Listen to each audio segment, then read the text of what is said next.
Hello everyone, welcome back to Magic the Gathering Arena, playing Premier Draft at the Ixalan thing, Lost Cards of Ixalan. It's been a while since I played any Magic, a few weeks, a month, I don't really remember. And today I just felt like getting back in there, so here we are. There's a lot of good shit in this pack. There's a Braid, Bitter Triumph, the Saw Blades thing. I don't know how good this O'Hare actually is. I didn't load up Draft Sim at all. But I assume it still thinks, like, most of the O'Hares are good, right? Yeah, O'Hare Pakpatik is quite good. I thought so. He wants you to cast Instance, but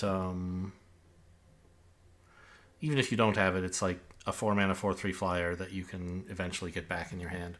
The format's slow enough that, like, this usually isn't going to get back to your hand anytime soon, but it's still a good card, and it's a huge threat if you actually have any instants and sorceries to cast with it. So, like, you know, blue-white, blue-red, those are the color pairs that would like this best. The lands are decent. Red-black is not an especially good color pair, though. This thing likes dinosaurs? Yeah, so it's alright. This pack is less exciting. The thing, I don't know. Itali's Favor is surprisingly good, it turned out. People didn't think it would be good at the beginning. And Cogwork Wrestler is just sort of bananas, like one of the best blue commons. It's a tiny little thing, but it does so many things so cheaply. And with all the artifact synergy, it just, like, I don't know, I think that's what I'm going to take. Xenode Scout's decent as well. But I don't know, just give me a blue common.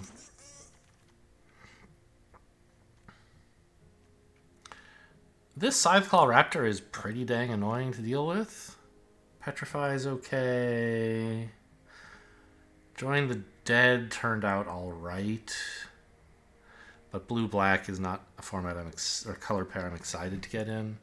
How good did the Snail end up being? Like, it's fine, yeah. And Join the Dead's fine. But what do they think of Scytheclaw Raptor? It's also fine. Oh my gosh, it's so loud. The Brine Fang is pretty meh. I'm not going to take that.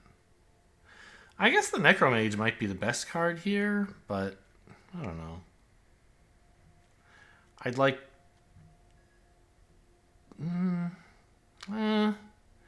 maybe you do just take the blue card to cut off the blue, send a stronger signal.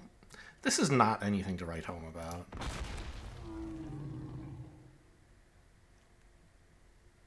Soulcoil Viper is pretty decent. There's been some good black stuff in these last couple packs. There's also been some decent red. And Tomb Raider could be more of the same. Maybe we try to play red-blue. The Frog's pretty good. This Tithing Blade is decent as well. I think I'm going to grab... Maybe I'm committing too much to the O'Hare, but I'm going to grab a Tomb Raider. Which, I don't know. Grabbing a red card doesn't look like committing too hard to my double blue card, but... Really? Isn't this card kind of great? Well, I don't know. There's the 4-mana Dig Site Conservator, I guess. That's the one that's great, right? That actually discovers when it enters the battlefield.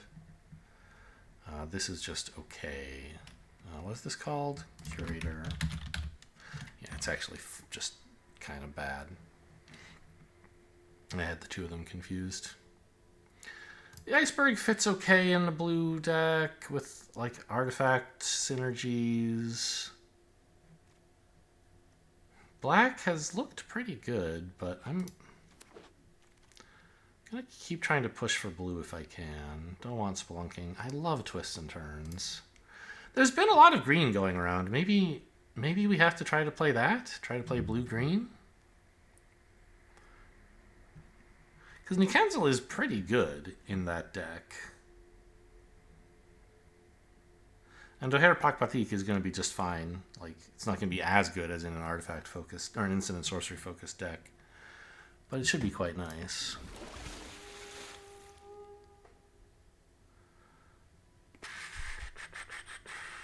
What are you? Weird. Nope, I've never seen anyone play that, I don't think. River Herald Guide would be okay. I think the minecart is just solid, though. Doesn't necessarily commit to anything.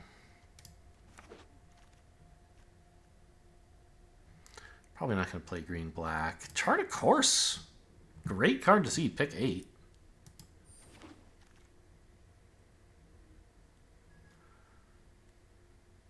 Capybara's alright, I guess. There's quite a selection of black cards here if we thought maybe we should be in blue-black. None of this is that great, though. Like, the Spike Tail's fine. I think I'd rather just take a decent green 2-drop. Out of Air is poo-poo. I'm going to grab a hidden Cataract. I guess there is the Spider, but no, give me a land. I'm still not really committed to a second color. It's unclear.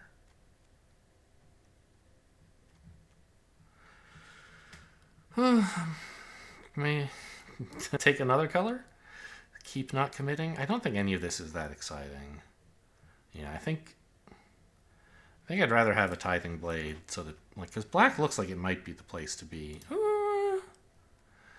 Seeker of Sunlight? It's not incredible, but it's fine. Didact Echo. It's fine. Gonna grab a 1-drop though, I guess. This all stinks. This all stinks. And that's a swamp. Kitesail Larcenist is bananas. Very good card. And that's all I have to say about this pack. Moving on. I'm sure there were like some other cool cards there, but we're obviously taking the Kitesail Larcenist. And I think what I'm passing doesn't matter so much. I don't have to really like consider that. Pirate Hat is okay. We're not like really doing the pirate thing, but it is just a decent equipment.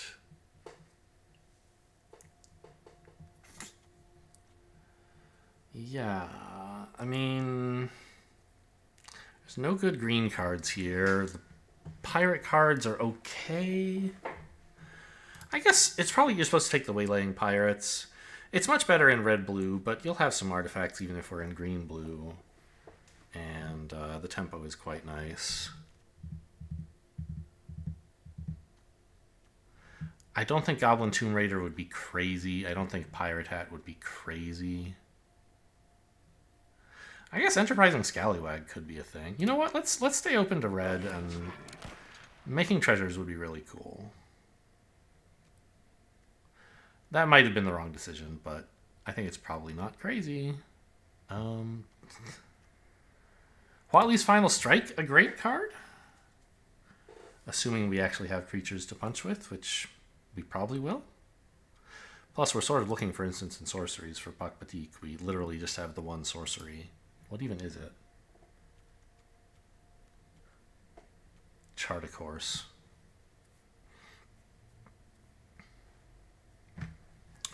So, okay. The dip into red may not pay off, and the Waylaying Pirates would be better in that case.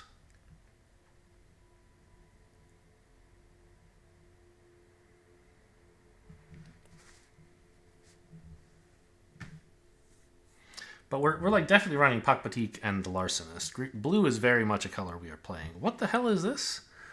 2 mana, choose 1. Unless you descend. I mean, I don't know. This is whatever.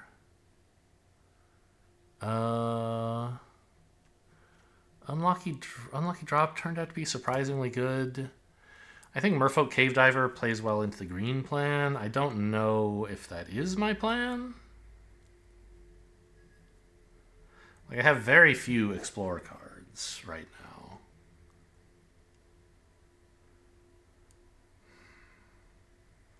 But who wants to play Lucky Drop? Unlucky Drop, right? I think I'll grab this.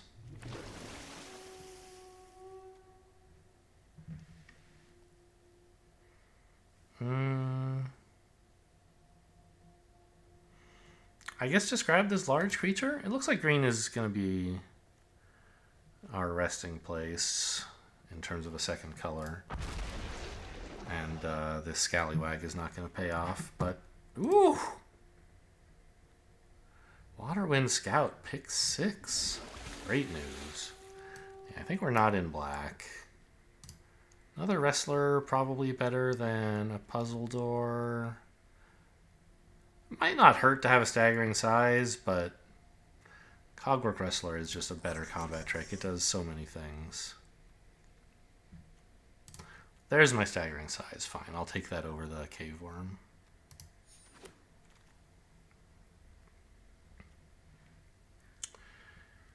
And here's that pack that I just snap picked the rare out of. I have very few pirates, right? Yeah, that number is 3? It's not 0, but I'm just going to take another capybara. Or, do I need a spider? I don't know. Hopefully not. I'll take one walk with the ancestors, I guess.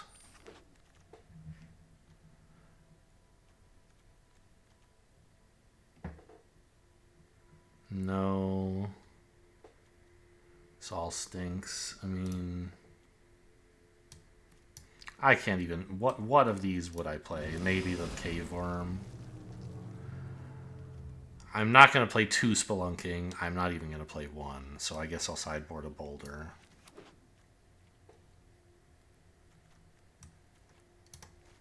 Yeah, it looks like blue-green. Explorer's Cache, I mean...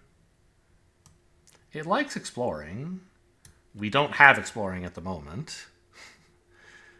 But, if we did, wouldn't that be cool? The red-green land is not of interest to me. We're not going to splash the Scallywag. Oaken Siren's perfectly lovely, though. Well ahead of the rest of these cards. Maybe you could take the Hidden Cataract. I don't know. I'm not going to. Another Final Strike? Sure. Everything else here sucks. You could take the Gnome, I guess. We're doing fine on 2-drop creatures, though. I'm just a little worried we won't have big enough creatures for Whatley's Final Strikes to actually be good. But it's probably fine.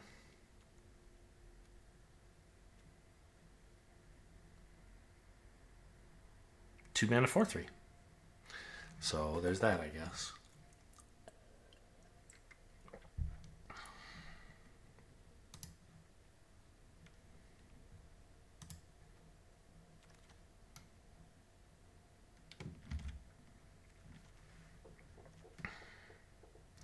Jade Seedstones is okay. Everything here is not very good. For this deck, at least. I guess Explore twice could do something. Nikanzil would like that. Sure. It's not a good card, though. This thing is bad. I would love to have a Nurturing Bristleback. Yes, give it to me.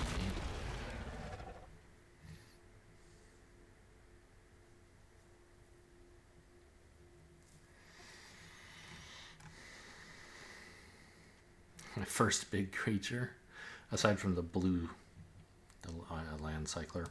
Brackish Blunder is great for any blue deck, pretty much.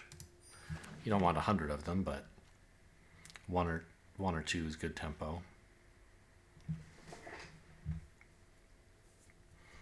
Defensively or offensively, bouncing this stuff for 2 works out pretty well.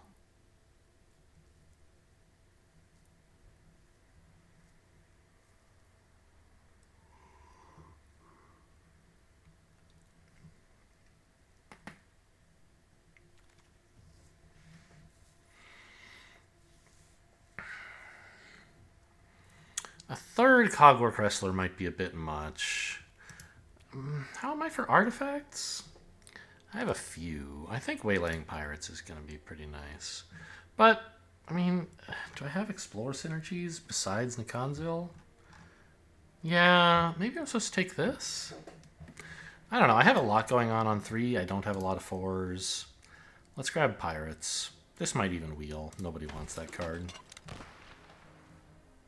Glimpse of Core, totally fine. Early ramp.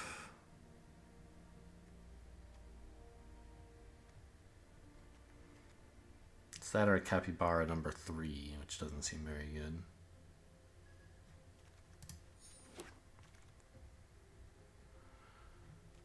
Cavern Stomper. Nice to have another top-end card. I think we can just pick up a Cataract here. We are like... You have enough... I have enough blue that you would think we're doing fine against flyers. We're actually not. You could take the Spider here, but I think we're doing okay on spells. I'm going to grab a land that while I can. Compass Gnome is okay. Song of Stupefaction, this is like junk, right? Yeah. Probably not running the Gnome, but it's nice to have.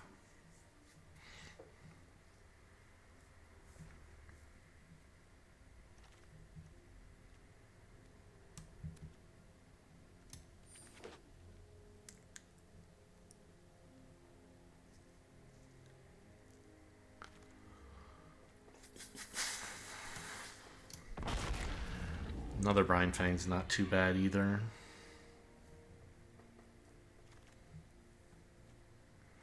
Sage of Days. I don't think we're playing this. There are 1 or 2 cards here that I could put back in. Yeah, they're all bad. No thanks.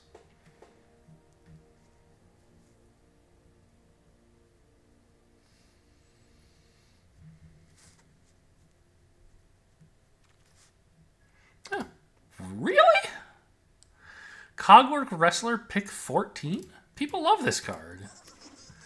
What are you doing, guys? Must not have been that many other blue players. I don't remember what else was in that pack. Maybe there was some other really great blue card that somebody took. Okay, the cutting room floor.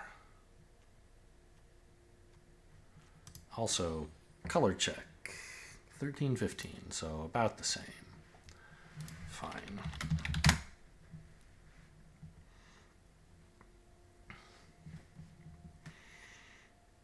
I think 3 wrestlers is probably too much. Well, I don't know. They're a good card. What are the bad cards in this deck? Compass Gnome's pretty bad. Over the Edge is pretty bad.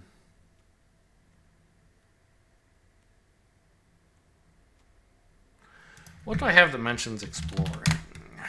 Not much. Nikonzil is still a 2-mana 2/3 that, like, could be better. Could do more.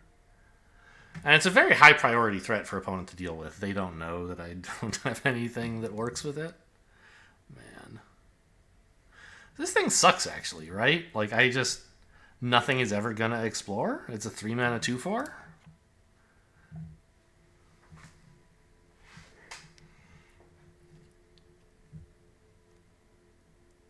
That's not true, actually. It does Seeker of Sunlight can explore arbitrarily many times, I suppose. Put that back in for now. Because that could be a win condition, is like have C-Note Scout, not C-Note Scout, this is a Seeker of Sunlight. Have it explore, this bash in for 3 every turn. Just like get in 3 unblockable damage with these 2 cards. Not super likely.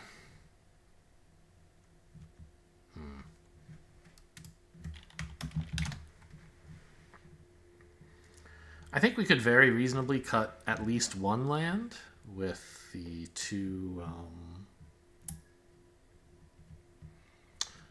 with the 3, that is, land cyclers of the 2 colors. But we do want to run these all because, like, they're creatures and they can be a land if necessary.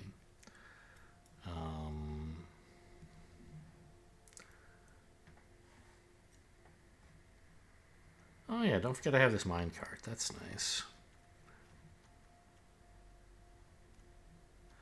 I guess we could run like 8/8.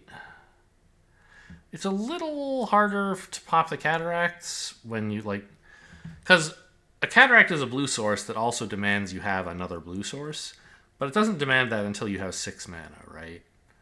So you would never splash as your only blue source a cataract, of course, because you could never activate it.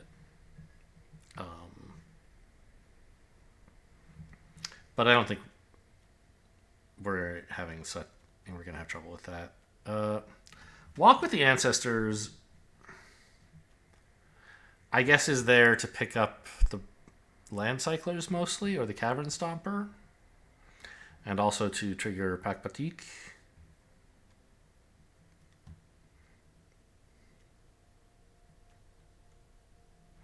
I mean, I gotta say, of my 3-drops, this one is the worst by a mile and a half, right?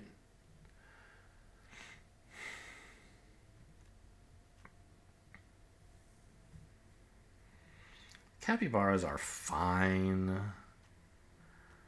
The Iceberg is pretty meh. We turned out to have like 0 artifact synergy.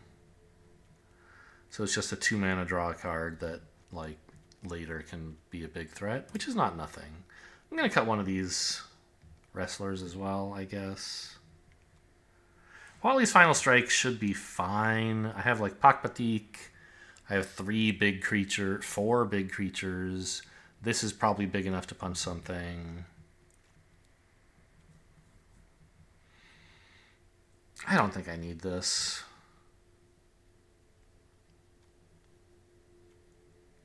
But I shouldn't cut too many more creatures. And I think Over the Edge, now really the only synergy it has is Nikanzil that cares about exploring. And it's a fine effect, even without Nikanzil, but like with nothing else that cares about explorers, without the Merfolk Cave Diver, I don't think it's that exciting to run Over the Edge. It's just whatever.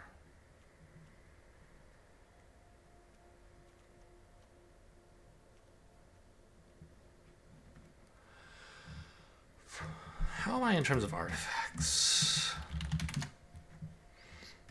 I have a fair few. Waylaying Pirates should be pretty good.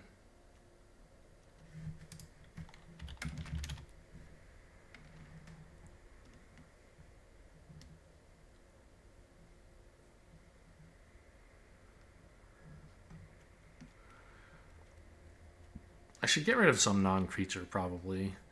Like, Glimpse the Core. Ramping is good, but it just does nothing early if you draw it late game. And early game, it is like taking away a card to give you a mana, which is fine, but not great. I don't know. Late game, the idea would be, oh, you popped a Cataract earlier. Now you can Glimpse the Core to get the Cataract back, and then you can pop it again. So it's like, it's 2 mana ramp early in the game, and 8 mana to discover 4 late in the game, which is like not all that great, right? So I guess this looks all right.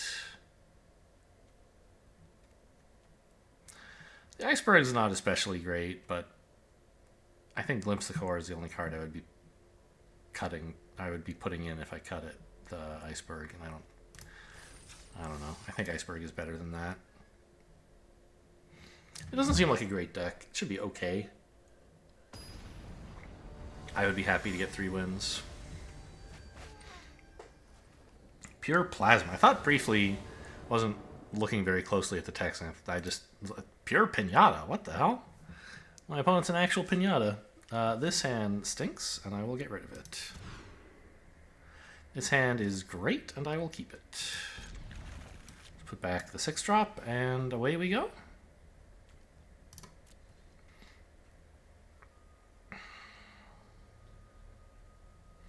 Gonna land cycle this, presumably, and that's the 3rd land to get the Larcenist.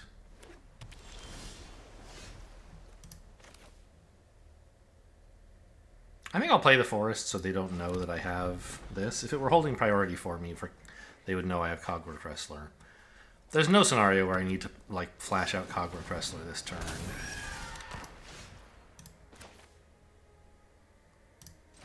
What does this do? It deals combat damage to a player. Okay. It gets a chorus counter. Draws and discard. Okay, so the Larcenist is going to be pretty important there. But I don't have to immediately stop it from, like, doing damage to me.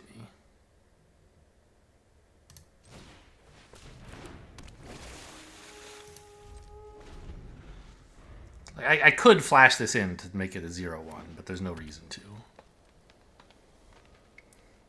Well, there is, I guess. It stops them looting. How much do I care about that? Probably not as much as winning a combat later, so go ahead.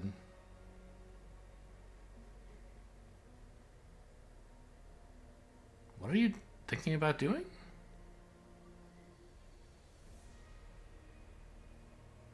Oh, Simic Mirror, by the way. Not a good color pair in this format, but... okay. That's great, actually. It just makes the Larcenist that much better.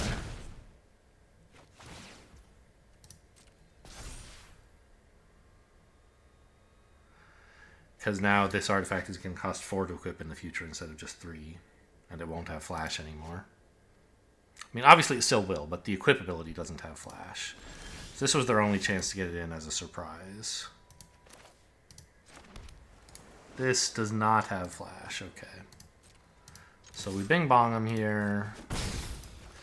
And we say, give me your dang thing. That's true. I could turn this into a treasure if I wanted.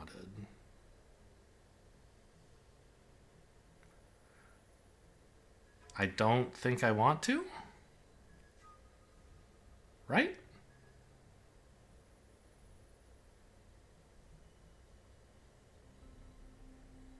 Can we get this out a little earlier? But this is something that doesn't matter. Yeah, okay. And this, please.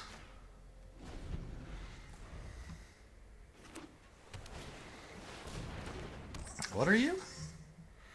A 3/2 that ramps. How nice. For you, not for me. Oh my goodness. Okay, well that's something to do this turn. I could instead have this explore. I guess that would be something for the Cogwork Wrestler to do.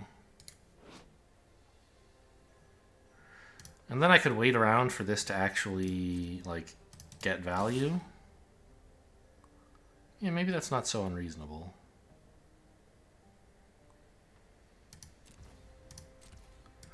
Yeah, I think I will. Okay, let's explore. Only as a sorcery, of course. So do it now, and it is spending double green, correct? Chart a course, pretty sick. Turns out maybe I should have played this guy. Oh well. Still, now I have a block available here. Oh yeah, they can give it +2/+2, huh? By equipping it, but I guess they're not going to.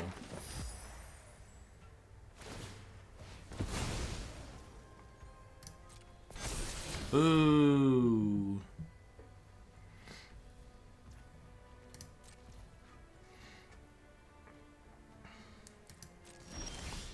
That is pretty horrible.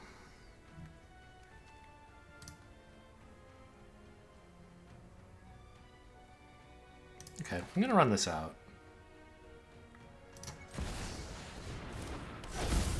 And no attacks. Being able to copy Chart a Course would be quite desirable.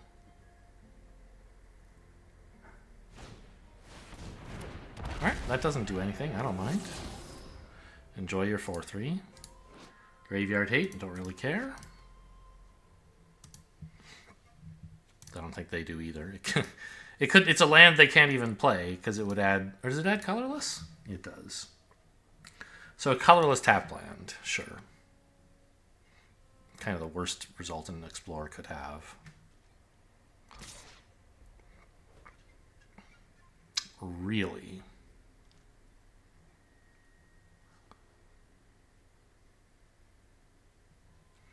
Are they charting a course?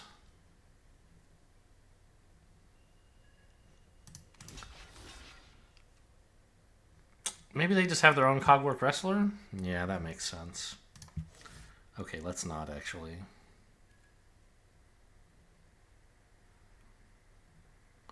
Well, if they spend it here, they won't have it when I swing in with O'Hare Pakpatik, right? So maybe that's not so bad. Yeah, you can kill my 2/2 if you want. I guess they're charting a course. Crack that treasure. Malcolm or whatever his name is. Oh, they wanted to exile something. I see. That's funny.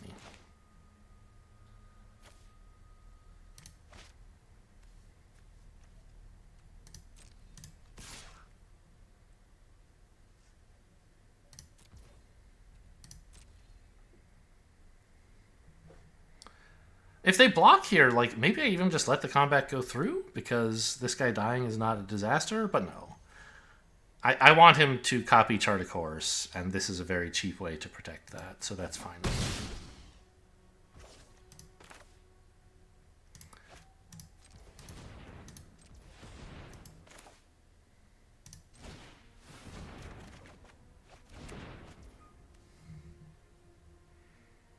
It gains rebound. Oh, it's only instants. It's not sorceries. Whoops. Mistakes were made, I guess.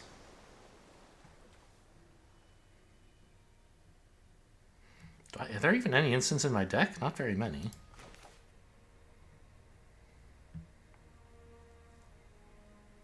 I'll just throw a 3/4 out there. It blocks the 4/3 reasonably well.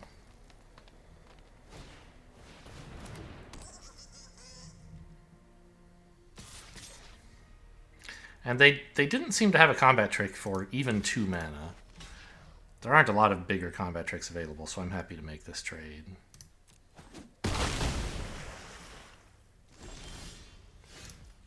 Okay. 2 of these is pretty cool.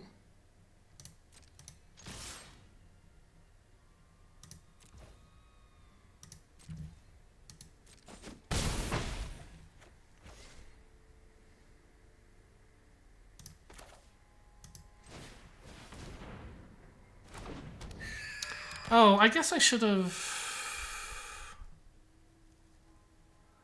considered land cycling one of these first. Because I might want to play a land this turn, right? To make it easier to cast these. It could take a while before I get to 7 lands otherwise. And the game's going to be pretty short. I think I will, actually. Let's go get an island.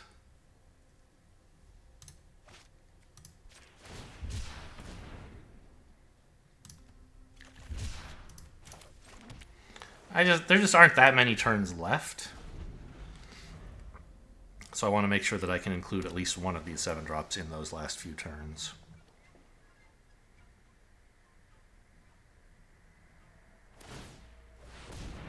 Sure.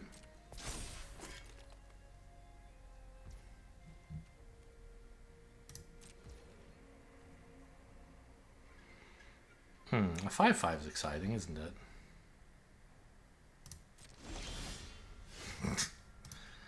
I see, very funny. Alright, I mean, full swing here, yeah? I can shrink that to a 1/5 and still get in like 3 damage. Maybe I don't want to do that. But like, if they kill Pakpatik, there aren't that many turns left in the game. Maybe this doesn't work. Maybe this is a bad idea. They only take 3. Maybe I just try to wait until I can play more stuff. Attack with more creatures. Don't throw away all of these guys on something that doesn't matter that much. Still, I mean, getting in for 3 and then still... Yeah, I should do this, actually. Because it gets in for 3, and it develops 2 1/2 attackers.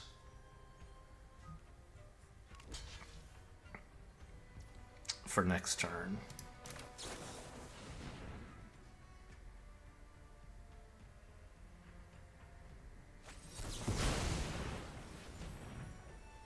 Okay. Well, there goes Papatik. Discover 1. Amazing. Alright, enjoy. You got me. I should have tapped this, actually, and kept all this mana, but that doesn't even matter, right? So I guess having this untapped is nice. I feel like they should have let the first one go through, right? Because I would have to cast a second one to actually keep this from dying. Alright, so I lost... Well, Pakpatik is becoming a land, and I lost this in exchange for their counterspell, which seems like an alright trade to me. Plus, they're still taking 3. And now I don't have to land cycle because I have 7 mana. Nice. So I can just actually cast these.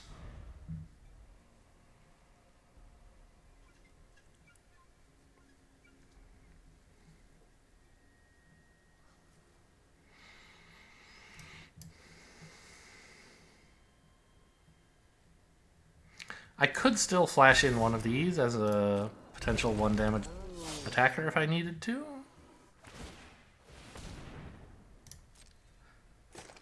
Actually, flashing it in during combat looks pretty good, doesn't it? It kills their 2/1.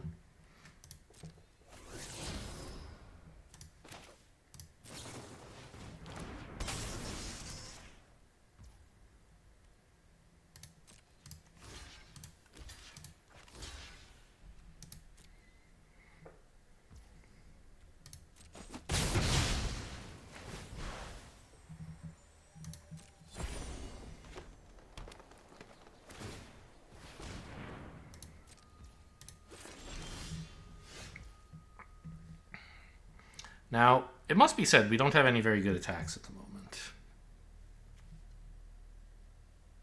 Okay, and you do actually have to tap this to remove the time counters, but that's fine. It's always free to tap. You just have to remember to do it. If you didn't spend the mana, you have to remember to do it. Here, though, I think we just play a Bristleback and pass.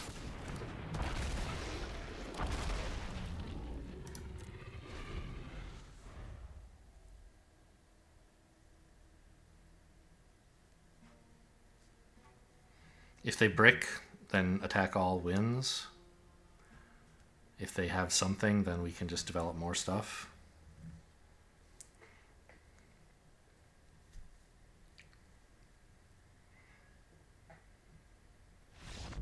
Okay. Got him.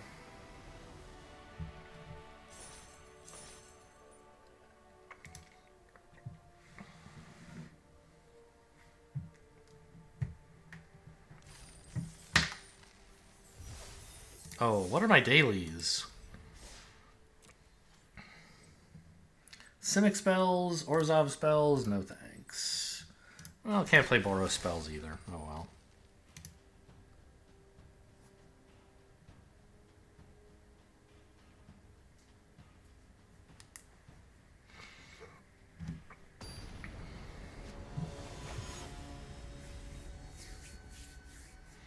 Maggie. Maggie? Get it, I guess? You know, this is fine. Charted Course and Cogwork Wrestler. Like, it's not necessarily ideal. But we should be able to find a green source. And I guess, I don't know. It would be nice to play this on turn 1 and then Charted Course turn 2. I think I will actually do that. Or at least make that possible by running out the island instead of the tap land. Turns out it won't be happening.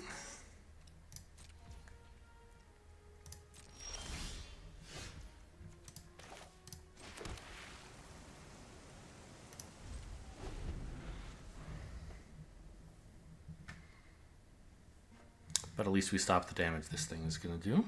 They still get the scry. Can't stop that. But it just would have been nice if opponent had played nothing on turn 2, I guess. Unlikely as it is. Let the scry resolve before I show them this card.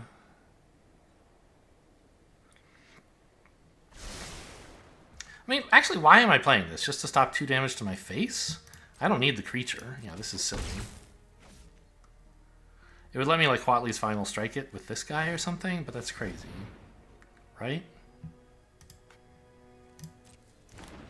Let's just run out a real creature next turn, and then have this available. Yeah, where were you last turn? I wanted to play the Capybara. Make the map token first. I don't know. Letting them loot is pretty bad, but they're going to play something more impactful than these guys.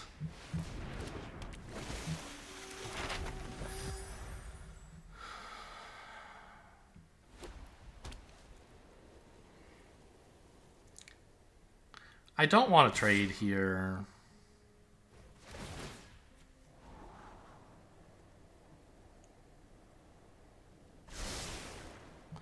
They topped it. All right.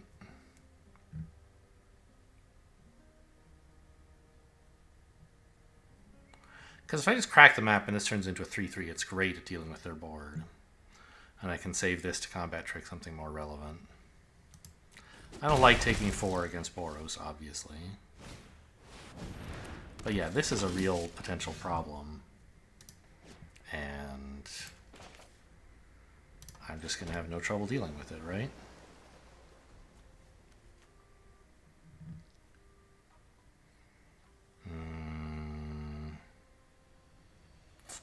Actually, I have 2 ways I could deal with it. I could maybe turn it into a treasure with the Larcenist.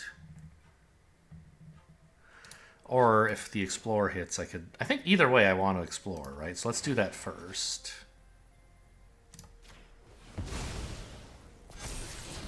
Okay. I'm not gonna... Well, yeah, I will have this artifact, maybe. That seems like a pretty good card. I'll keep that. And now I could Huatli's Final Strike this, right?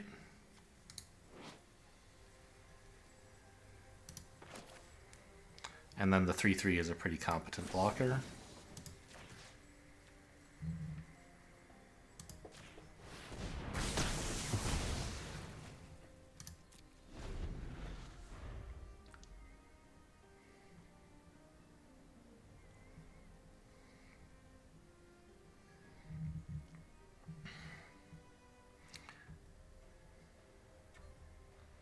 Oh, this I've noticed this before, and I mentioned it once.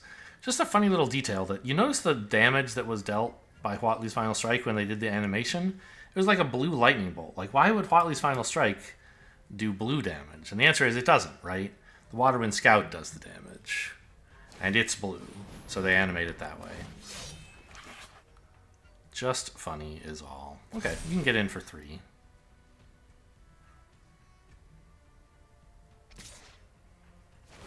I have plans after that.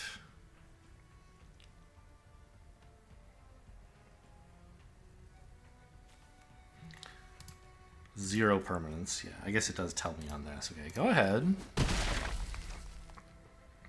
I could larceny this away. Clay-fired bricks. Ooh. Does this work on... It says artifact or creature.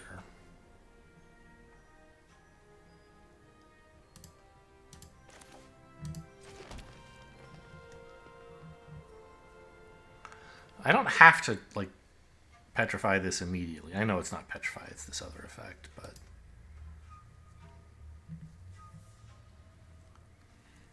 So I think I... play the Capybara here. And I don't want to chart a course, sadly, because I can't attack with anything. I feel so bad that this is sitting in my hand and I just can't activate it. I often forget how much worse a card like this is when you're on the draw than on the play. I had one possible line in mind at the beginning when I was thinking about mulliganing, like, oh, I could play this, swing, and activate Chart a Course. But it didn't pan out that way, and now, like, it's so hard to attack.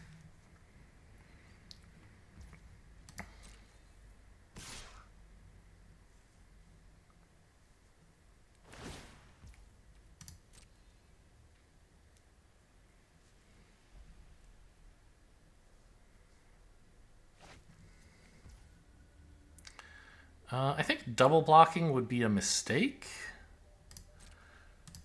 Because white doesn't have like any white-red doesn't have any +3 effects, so we wouldn't be in danger like that way.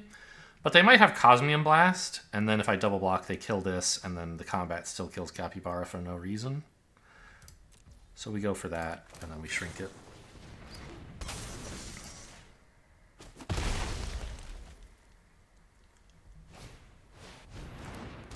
Sure.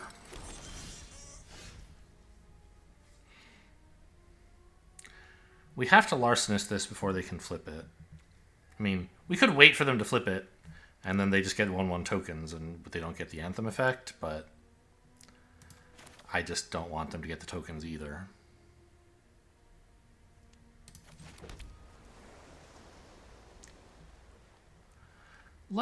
I could try swinging with the 1/3 and see if I get Chardicourse to go off. I mean, it would go off, but they might just let it in, because, like, who cares about 1 damage? And they would hopefully respect me having a trick. If I had a trick, why would I attack with just 1 creature, though?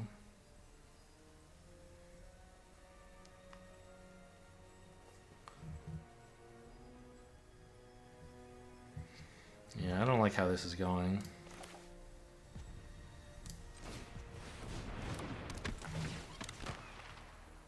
Oh. I guess I could make that a treasure, but no, it still wouldn't DTB. Yeah, never mind. This, please.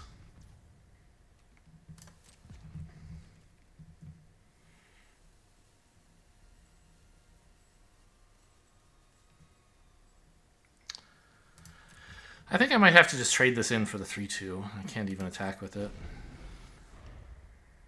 They're going to attack with their 3/2, and I just have to go for the trade like a sad person. But at least then I can... Oh my god, are you kidding me? Alright, at least I can waylay the pirates. Or my pirates can waylay it, so it can't attack next turn. They're not going for the... interesting. You sure? I think they should let this in. Yeah, which is sort of bad for me.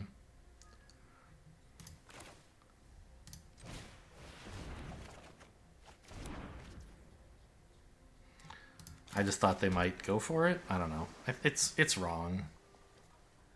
They're not attacking last turn, signals that they would be letting me in, which I don't want. So I shouldn't have expected them to make such a weird blunder.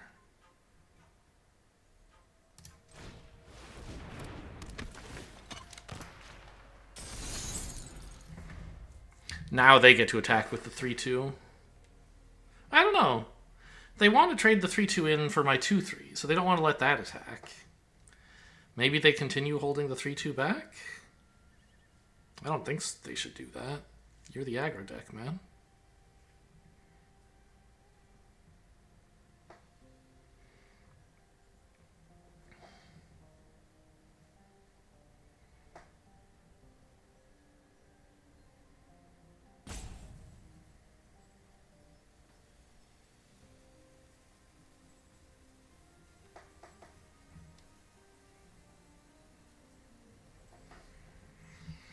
Okay, we gave him a problem, apparently. Probably the problem is they have to go to the bathroom. Not anything impactful. All pass. Well, that could have gone worse.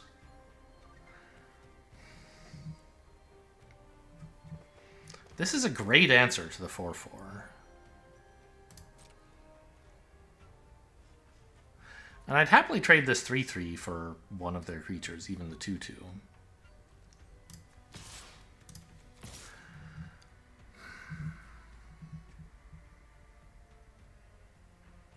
I mean, I don't... Would I happily, though? The thing is, I threaten stuff like more of those 1-mana Cogwork Wrestlers. So it's not so easy for them to just block this with the 2/2 and the 1/2, which is the only way I would take out just one shitty creature. I think this is an alright attack. And actually, because they have this tap... Like, they have to tap some stuff, they might not so easily be able to activate it. They might be trying to hang on to some creatures. Okay, great. We got to eat something. Fantastic. Ah, 2 extra damage there. Fine. Well, they're using it on that instead of on something good, I guess. You should have let the damage go through first in case I had a Cogwork Wrestler, but I don't.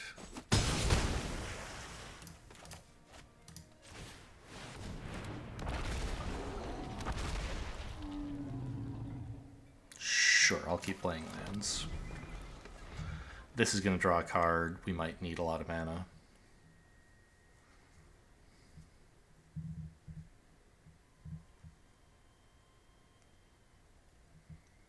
It's good that my flyers all have 3 toughness, huh? Idol of the Deep King would be a bigger problem. But they're gonna flip it maybe and make their flyer into a 5/2?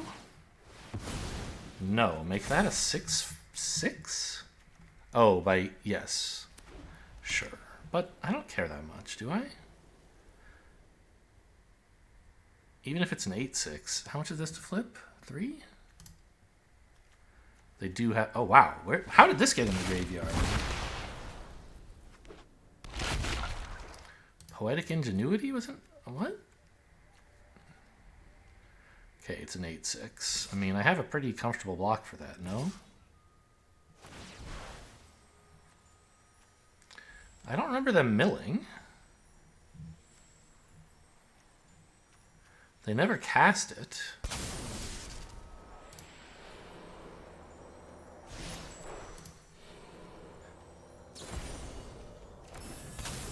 Weird. Oh my god! That's so good!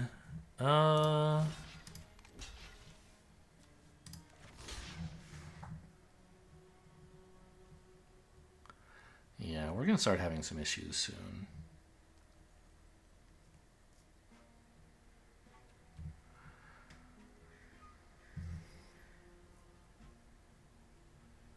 It's pretty much the only block, okay.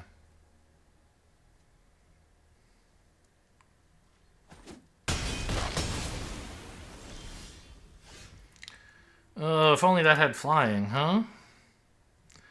So this is a problem. This is a 5/2, and if I block it,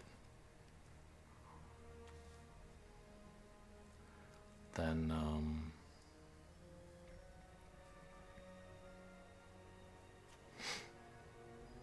they get back their clay-fired bricks. Can get 2 1/1s and an Anthem. I think I'm definitely attacking with these guys. Hold this back and play out 1 big creature. The 6/6 would be interesting. But I can't play it and crack it this turn, can I? Oh, I actually can. There is an artifact in my graveyard. This is even better, I think. Should have done this pre-combat. Well, no, I don't want them to know I have it. Yeah, 8 mana. This is 2 + 6. Great. Okay. So we have to race them, I think. We can't just sit back.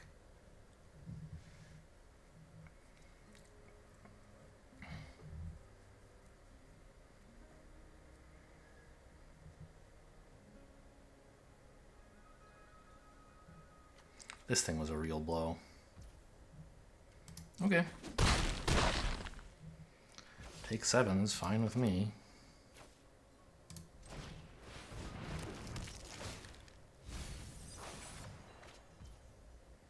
Pretty good.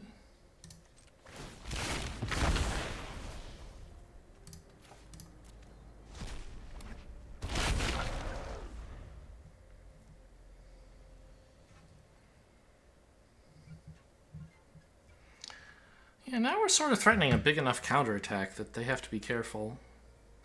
If they just equip up the 3/2 and swing for 5, maybe I don't block.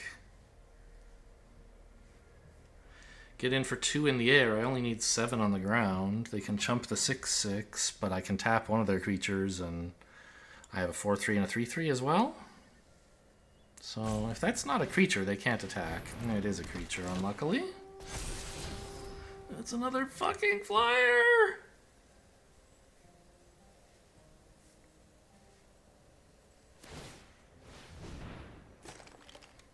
Oh, there. I guess it's a double striker, sure. I thought maybe the flyer. Interesting.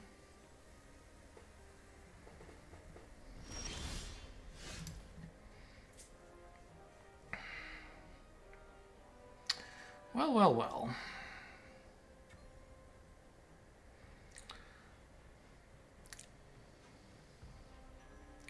Suppose I swing with the 6/6, the 4/3, and the 3/3, and tap down their 4/2 double striker.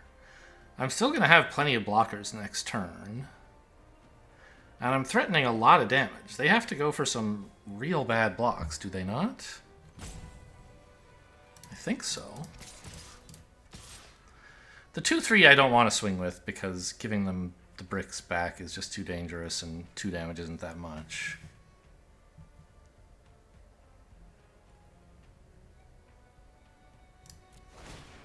This creature, please. Yes.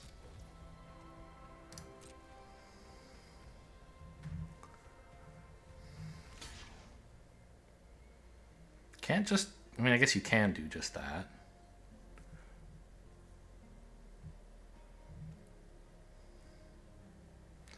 Doesn't seem very healthy, though.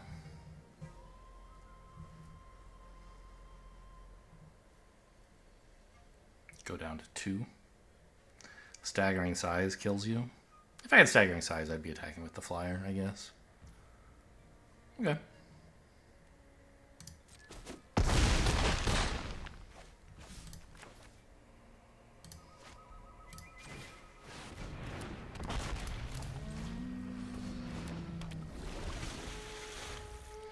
Can't get any damage in. I have a pretty compelling counterattack.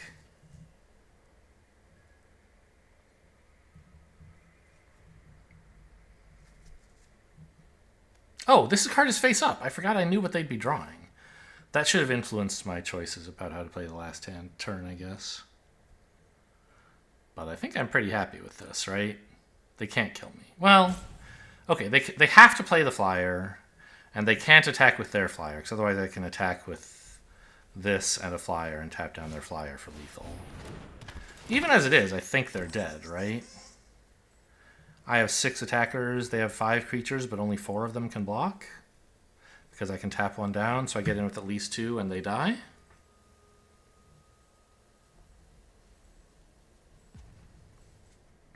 Yeah, GG. And any attack they make, I can cancel out by blocking with something. So there really is nothing for it. Might as well crack this open and then cast a spell that's blue and green. Sure. I'll cast Bakbatik.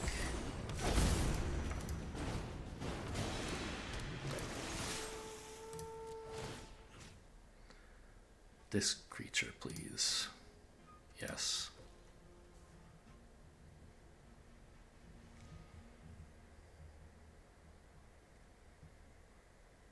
There's not much math to do here. You just have to notice that, like, 6 is 2 more than 4.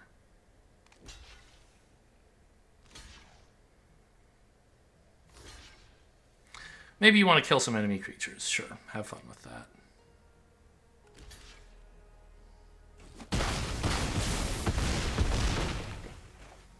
I'm glad they went through with the combat, because I got to kill some enemy creatures. They were helping me advance with my dailies. Thank you for that. I was worried that game. They just had a little bit too much in the way of flyers, it seemed. And there were 2 of these things. I still don't know how this got to their graveyard. They never used any mill effect. Or any discard effect. Right? Oh! No. Surely not. They didn't play this and discard the... No, because when they played the Dawn Runner, they topped another Cloud Guard, I remember. How did Poetic Ingenuity get into their graveyard?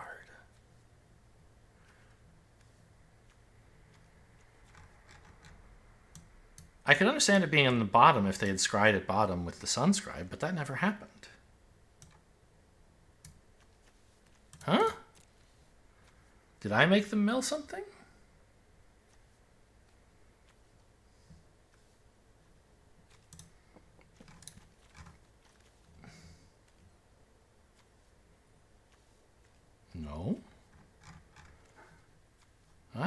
man. That's weird. Ah, the Wanderglyph. That's in exile, and I forgot to check that. I see. So they must have Wanderglyphed a Poetic Ingenuity to the graveyard at some point? That's bizarre. It's like one of the best cards in the format. They must have just had nothing to activate it, I guess. But then they sure did... No, these aren't artifact spells, I guess. So why is this in your deck if you don't have any artifact spells? Besides Idol of the Deep King and, I don't know, eventually this thing. Weird. Well, I'm happy to be 2-0. Didn't really think we would be doing so well. I'm glad I, like, realized that I needed to counterattack that game, needed to race or pressure them. I think they could have done better to block at some point, like trade one of their 3/2s for my 3/3 flyer. But I don't know.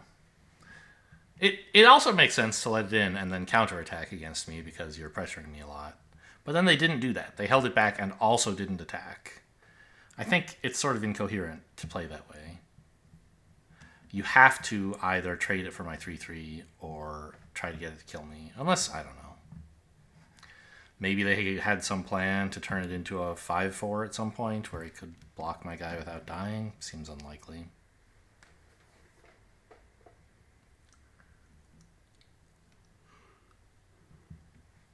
Like if I'd had a little less life, I would have been under quite a bit more pressure.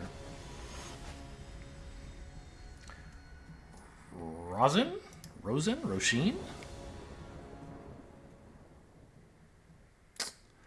This is fine. Iceberg can draw. This can make a treasure. We should be able to get to 4 mana. I'm not so sure we're playing out the Iceberg. Okay, maybe I am. Capybara basically doesn't do anything right now. Opponent is red.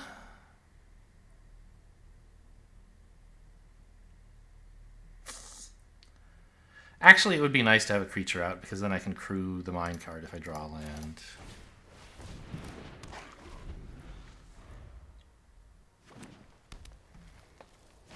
Red-green. Ramping.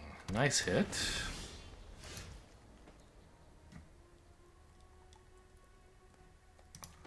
I'll draw.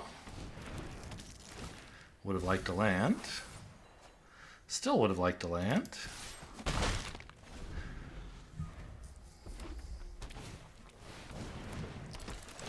Pretty good card. Still would have liked a land.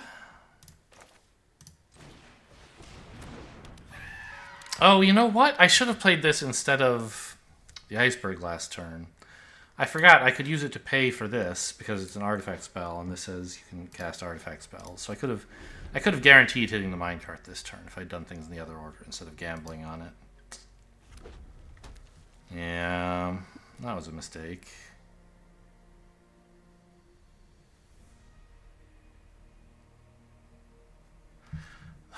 The good news is they might not want to attack with the 3/2 because my double block looks okay, but I think they should attack. They would not be unhappy to trade it with my 1/2, probably. I don't know. Probably just some, like... I'm just going to get smoked. They're going to play out, like, a 6-mana, 6/5 dinosaur using the mana from this thing. That gains menace. Well, that's sort of irrelevant. I already was not single blocking it. Are you brave enough to attack?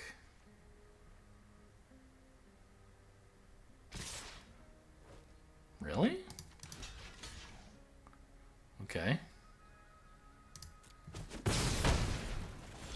What? Sure. Oh, I probably have to chart a course here instead of playing the minecart and just hope it hits a land. If it doesn't, I'm really sad. Okay, great. That's all I really needed. Now I can double block the 3/2 if I want. Why did they throw this away, though? I don't understand that. Walk with the ancestors to pick it back up or something?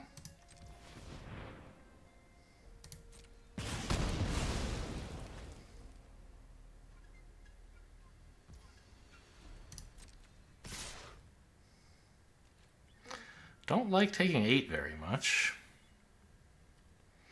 Don't see a lot of other options, though.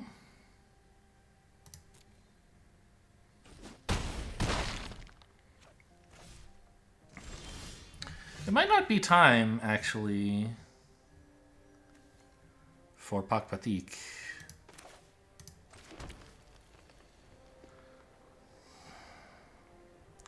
Because waylaying pirates to tap down the menace guy, or actually tapping this down might be even better. Because then I could trade it up into the 4-3. It's pretty good, right? Pakpatik looks cool because I can, on the turn after that, I can rebound a final strike to kill 2 of their guys. But I have to live that long, which is pretty tough.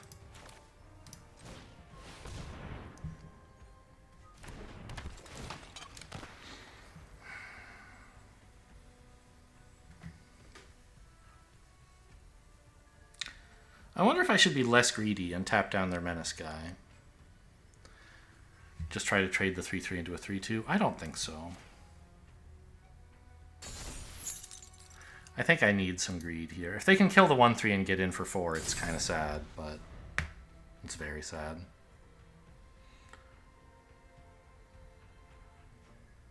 But if I just meekly trade my 3-3 into their 3-2, I'm, you know, not in a great spot anyway.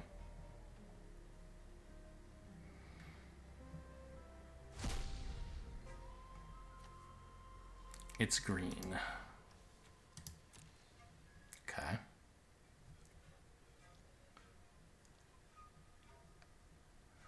Looks like a lot of damage coming in soon.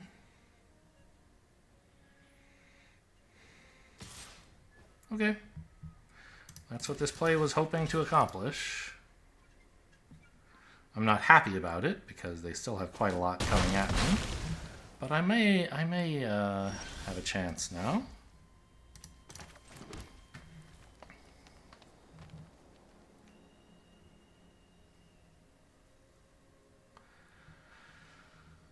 Because it seems like my best play here is to... I need to find a way to deal with this, right? If I run out Pakpatik and chump here, the 1-3 blocking the 3-2, then I can final strike this and take 4 when I'll take 4 on this attack. Then I can kill that, and with any luck, Pakpatik can kill the 4-5 the turn after. Or the 3-2 or whatever. Well, no, if I play this, I'm chumping here, taking 4, and I'm killing that, taking 3. I mean, I'm going to 2 in that line, but I don't think I have much better.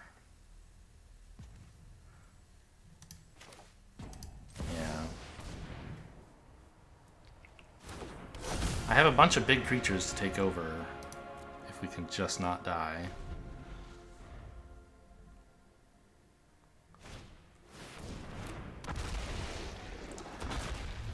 A tall order, it turns out.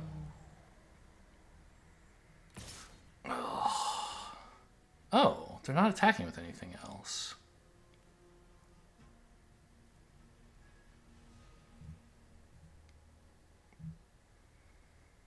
Okay. Take 4 and kill the Trampler. Then final strike and get out a scout? Okay, maybe I have a chance.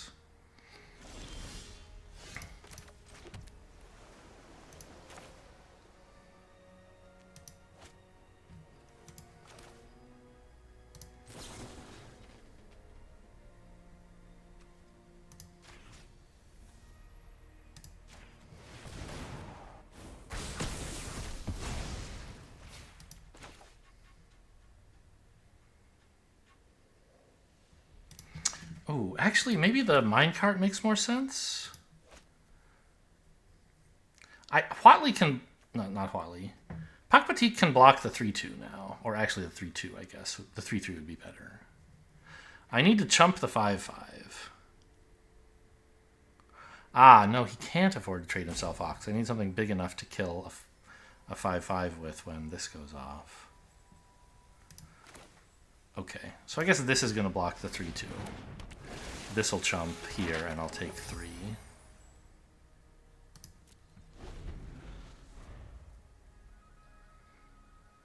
This sort of relies on opponent to have nothing, but that's pretty much all I can play for.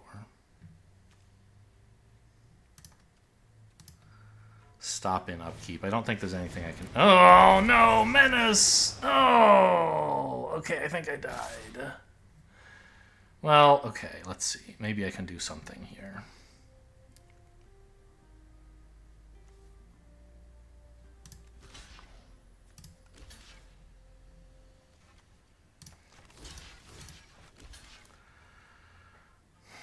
Now the final strike won't kill anything, sadly.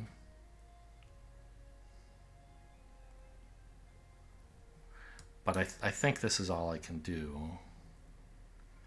And then develop a 7/7 and die? Yeah, it looks that way.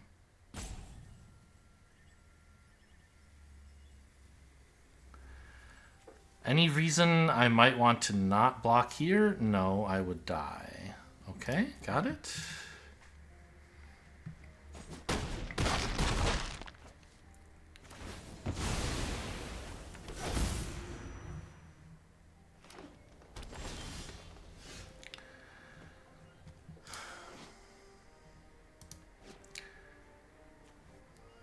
I mean, yeah. There's no way I can get a creature into play here, right? Okay, resolves. Yeah, I'll cast it. Here, here.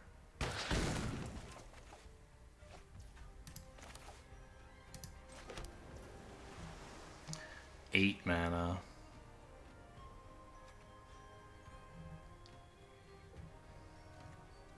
I can't get enough blockers down, right? So the only hope is that Hidden Cataract does something magical.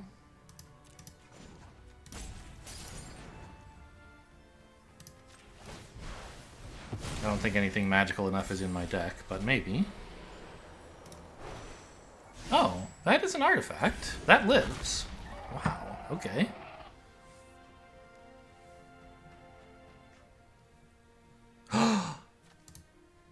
Oh no, there was a way for Final Strike to work. No, this is activate only as a sorcery. I couldn't have done that in my upkeep. Okay. Okay, though this is great, though. No, yeah. I block this and destroy, sack to destroy that, right?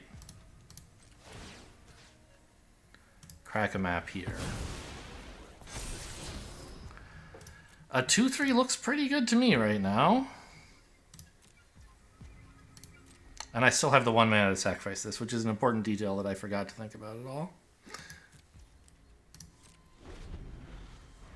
Okay, here comes that volcano, right? Unless they drew something even better. Alright, a 3/3 is pretty good.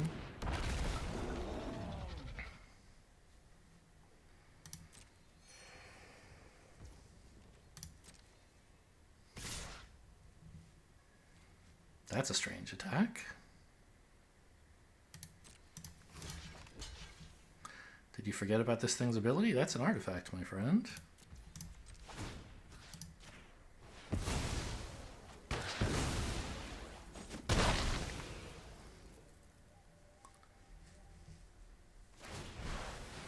Should have done that pre-combat, probably, whatever you were getting. Okay, sure. I guess you're right. This way worked out better. No, I still had to make that block anyway. Well, I could have blocked with the 3/4 and then sacked it, but okay, I mean, 8 mana. This is not bad. I could get out a 7/7 at a 2/2 or a 6/6 with superpowers and a 2/2. I think I'll take the 6/6 if it's all the same to you. Wait, do I have any artifacts in here? Yes, 1.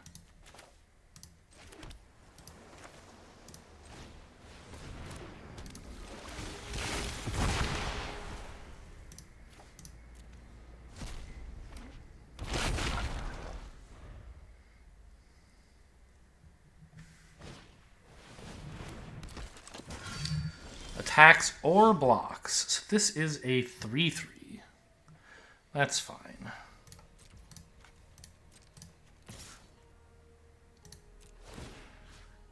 Vigilance, please.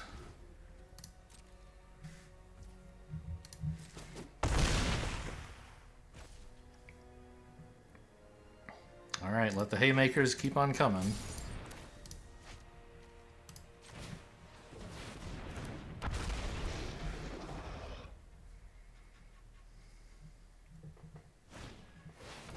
Ah! Fuck you! Fuck you! I hate this game! Oh! Okay.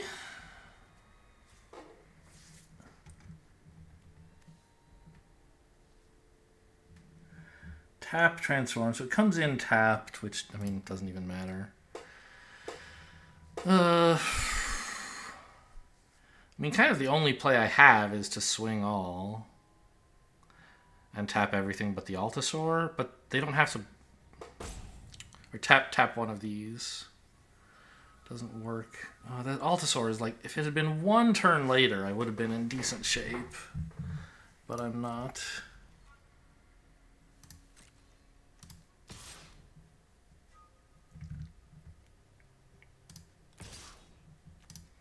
Yeah, I guess that's gonna be it, huh?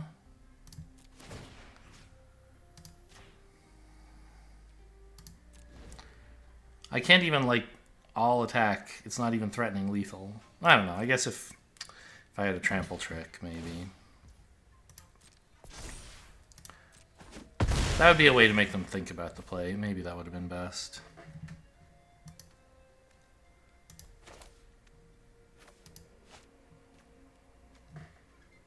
I'm not even going to return that little dork. I want to cast a green spell.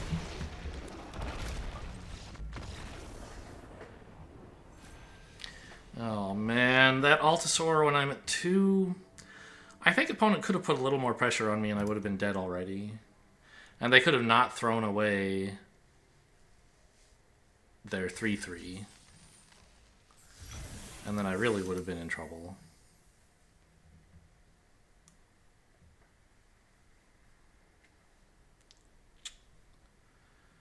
Yeah, that Puck Batik into Final Strike play, I don't think there was a way to make it actually rebound without dying first. That obviously would have been a huge difference maker. I wouldn't have had to go to 2.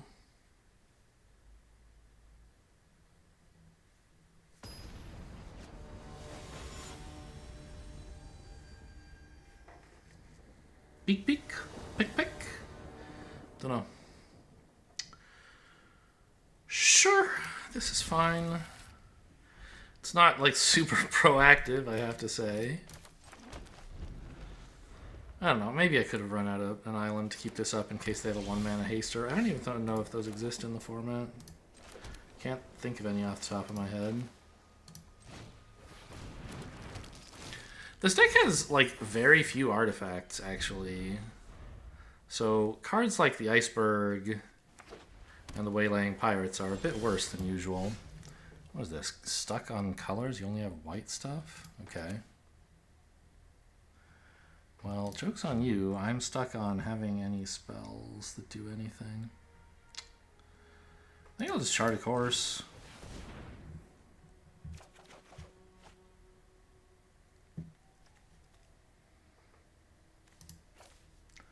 Dump the Island Cycler, keep the lands.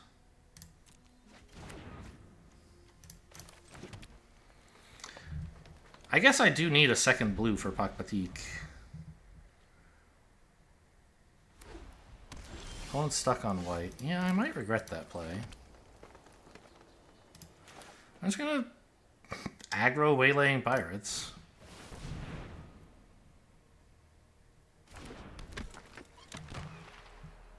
The trigger tried to go off, but there's nothing to target, so it can't. Opponent's discarding in their end. Well, I'm glad I played this. Wish I had another island, but there was. I didn't discard an island. I discarded a 2-mana island. Okay, great.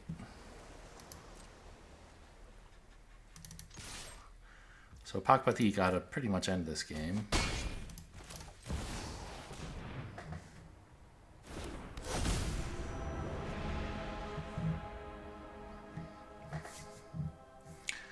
Opponent kept a 1-color, 7-mana, 7-card hand and hasn't been able to do anything with it. Okay. Sorry to hear that, man. It stinks.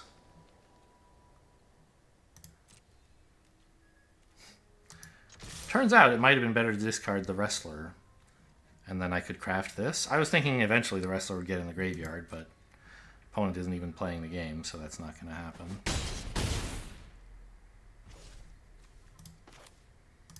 Should have done this pre-combat, I guess.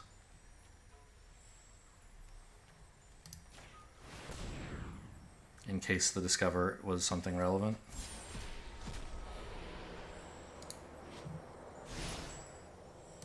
Oh, I can't play Final Strike. I see. There's nothing to target. Sure, so it goes to hand. I was like, why did it stop on a card I can't play? That's not how Discover works. But it found a card with the right mana value, and I couldn't play it. All right. I mean, this is fine. I'm not going to do anything more if you're not. I'm sure you'd be thrilled to do something. That's a pretty good card.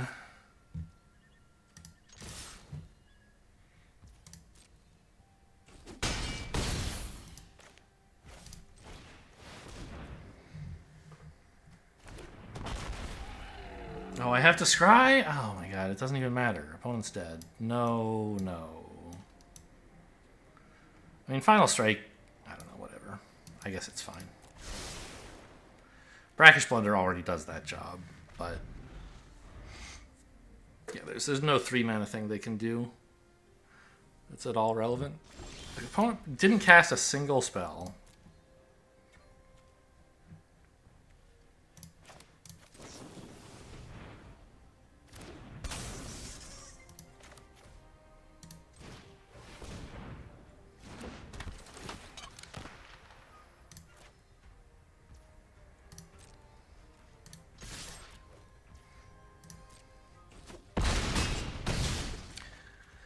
Sometimes you just get given one. They did have 2 white spells, they just suck. Why are these white spells in your deck? Like, why do you have 2 family reunions? The card is mediocre at best. I mean, that's not the reason you lost, but it didn't help. Alright, we made it to 3 wins. That's what I said I would have been happy to have, and you know, what do you know? Here I am happy. Let's keep going and see if we can do better.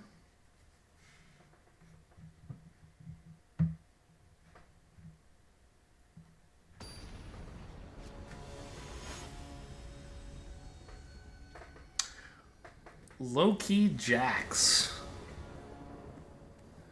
This is a stinker and a half. No thanks.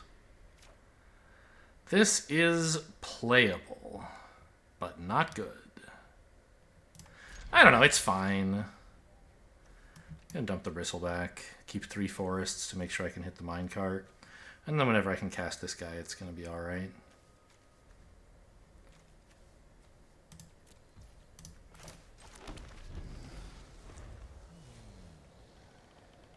But this is not a hand I'm happy to have. That I don't mind so much. My stuff all has 3 toughness, so they can't just shoot it down.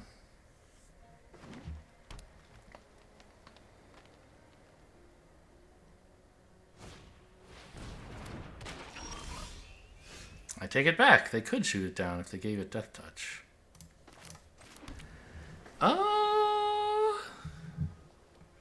Could steal their frog. I mean, it's not exactly what you want Larcenist to do.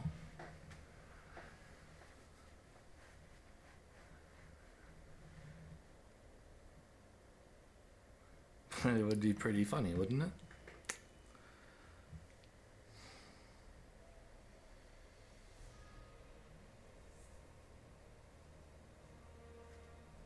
Huh.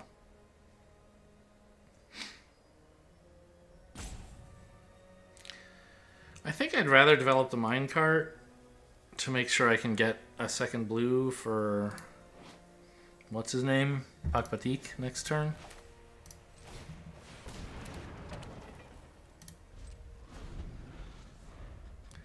I didn't attack because I think I'm happy enough to like try to block this guy.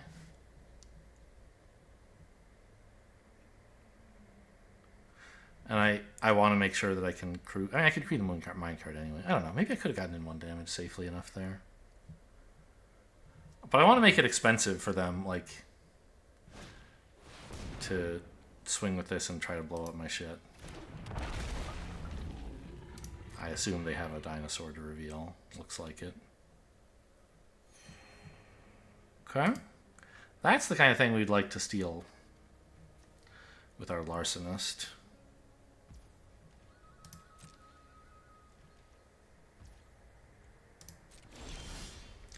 Found a second island anyway, so now I don't have to swing with the minecart if I don't want to. The thing is, Pakpatik, like, if I play him, they can spend the turn giving this Death Touch, attacking and killing Pakpatik. But then Pakpatik is trading for Sunfire Torch, and I'll get him back. I think I'm, like, fine with that. Do I want to swing with this, make a treasure, or hold it up for... I guess I'll attack. Why not?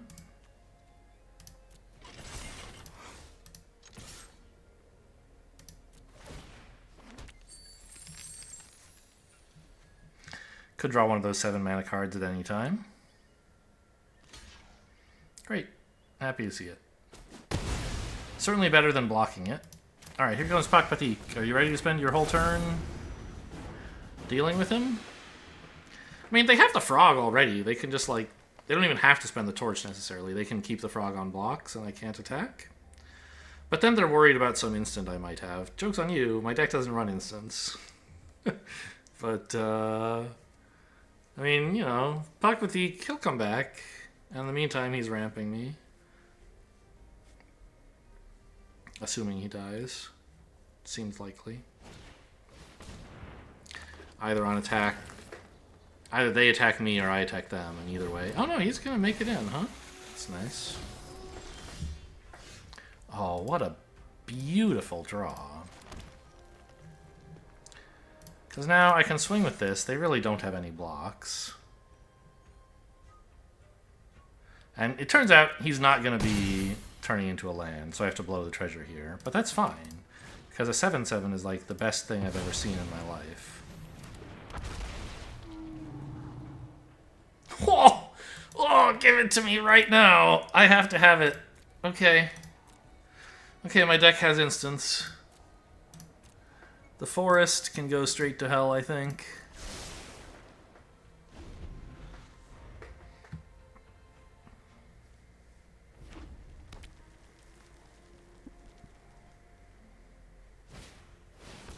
They tapped out.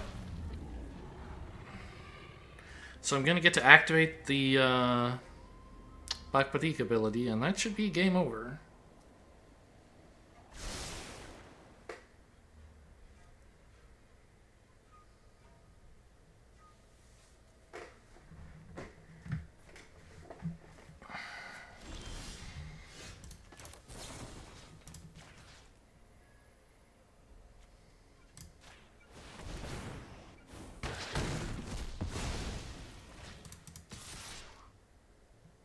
I don't mind trading this for a 3/1.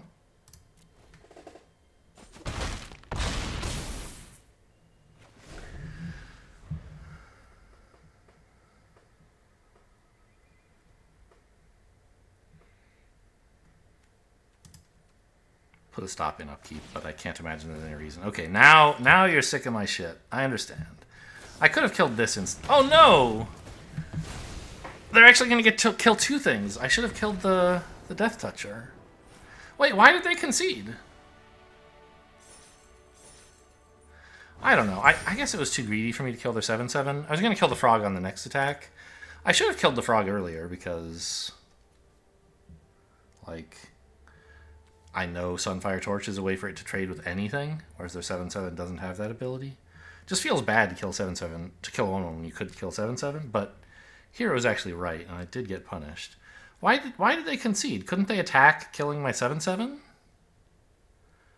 And then they have a frog and a 3/1, and I just have this shitty little 1/3 and a Pakpatik that's coming back in 4 turns? Huh.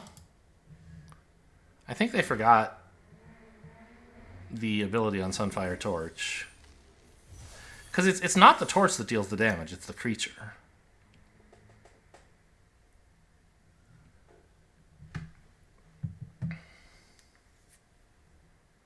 And the creature has Death Touch, so it kills...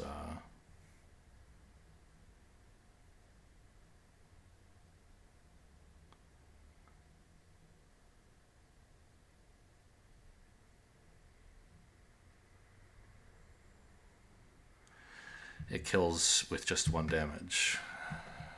Because of the Death Touch, of course.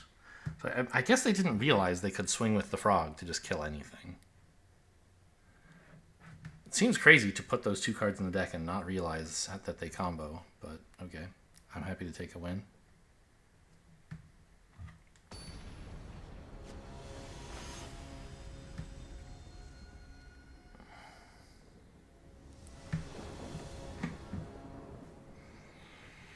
Sure.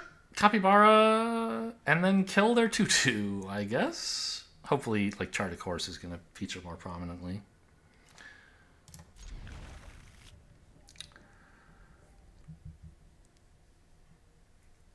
Sad to be on the draw, of course.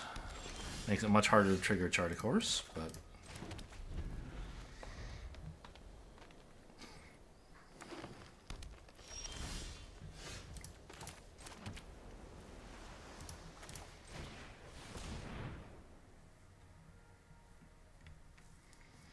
Man, I'm still mad about that panicked Altasaur when I was on 2 life 2 games ago. I can hear my cries of misery echoing in my head. Oh, wow, that's much better than my card. Jeez. Well, I said I was going to kill their 3/2. I guess or their 2/2. I'm even happier to kill a 3/2, it turns out. It's not the greatest final strike the world has ever seen, but, you know, early board presence is important, and I need to, like, get some attacks in? I don't know, do I?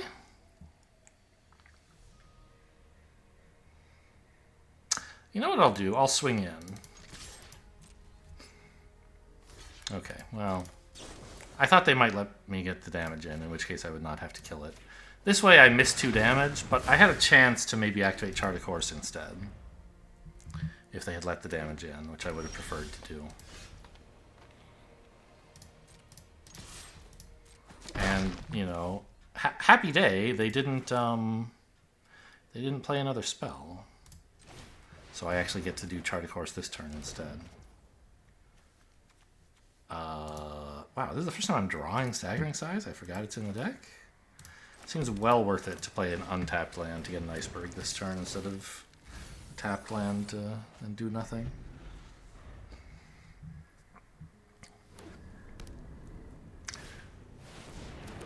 Oh no. What the hell? I can blunder the 3/3 back to hand. That would be nice. But I'm still just in really sad shape. Okay, tap land. Have to main phase the blunder because if it untaps, I might not get the thing. I mean, I guess that's fine. Staggering Size is +3/+3, right? So it's big enough to trade with Palani? Okay.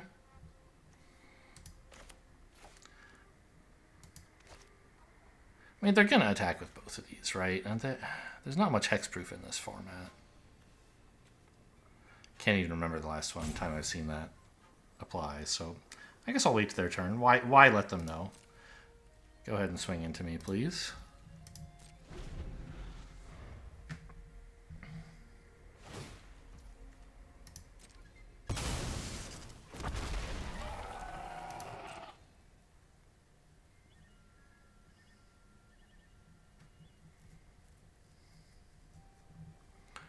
If for some reason they don't attack, then, like, I don't get the map, but I would be very happy with that anyway.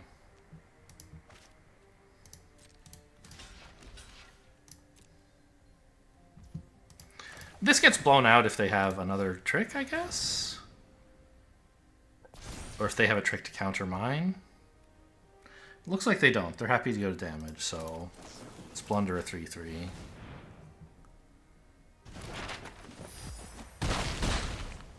Okay. I mean, if they walk with the ancestors, I'm just going to fold up my table, go home and cry, but we've sort of navigated Polani's Hatcher.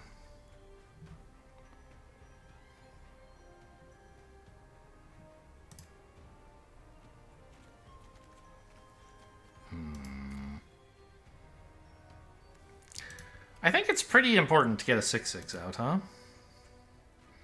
So play an untapped land, even though it means we're going to be a little slower getting the 6/7s, perhaps?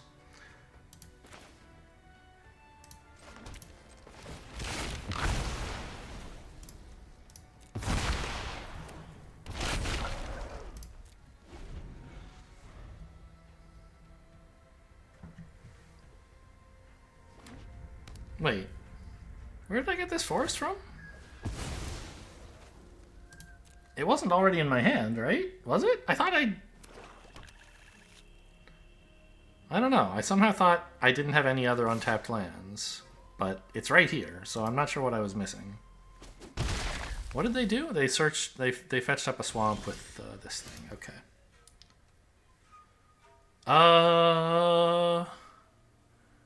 Call me crazy, but I think swing for 6 and tap their 3/3... Swing for 7 and tap their 3/3 down. We need maximum damage. And I'm developing a 6/7 blocker anyway, so I don't really need this back.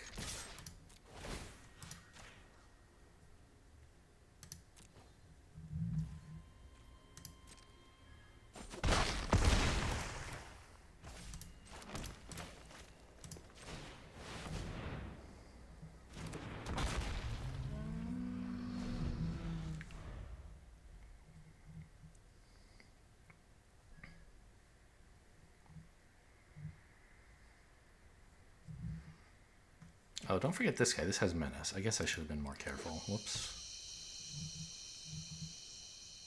I shouldn't have swung for 1. I should have just swung with the 6/6 and untapped it. I didn't look at their lands at all.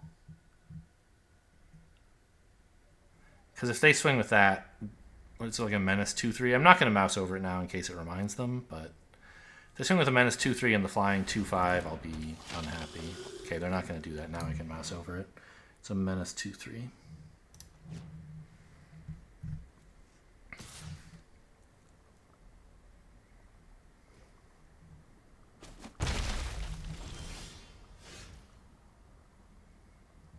Seven mana. I have a 7 mana spell, so play the tap land. And I mean, swing with 2 6/6s and tap this down? Could swing for 1 more. No, because they just block that with the 3/3.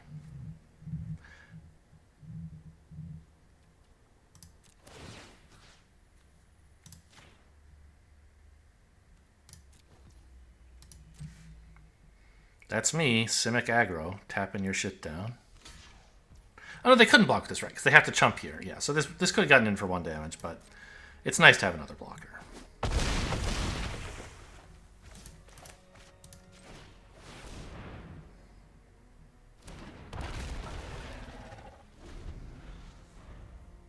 This makes a 1/1 lifelinker? Yeah. Take 4? Sure. I think I want this on the attack, right? No, I don't really need it. But stopping 2 damage is not exactly my dream. What else is this going to do?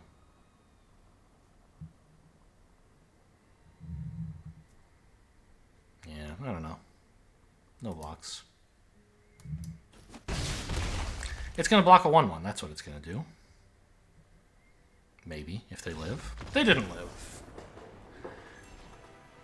Yeah, I think attacking with those was wrong because you need more blockers for my 3 6/6s, and the fact that I have 3 lethal creatures and I can tap one of your blockers. You need 4 blockers, which you could have, right? If you attacked with nothing.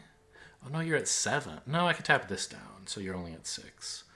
Like, this could block. You wouldn't have to die this turn. Is this 5 wins?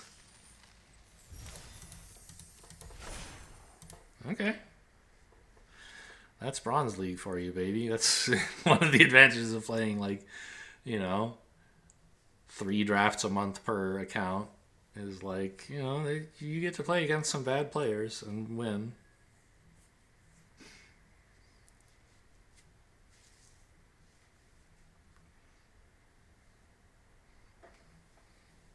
I don't think I've ever gone higher than Platinum, have I? Like, I've just never played that much.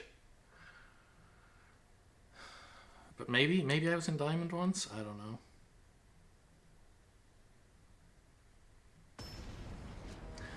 Sounds like I'm talking about StarCraft 2. I tried to play ladder there for a few months back when it was new. And it just didn't recapture that feeling of StarCraft 1. I came to realize later that I just was completely not a serious StarCraft 1 player at all. A lot of my memories of StarCraft 1 are like use map settings nonsense. Like, I still remember it was like Elemental RPG or something was a popular one that I played a few different iterations of, probably. I never was a big Game Hunter kind of guy, or whatever it was called. I think it was BGH.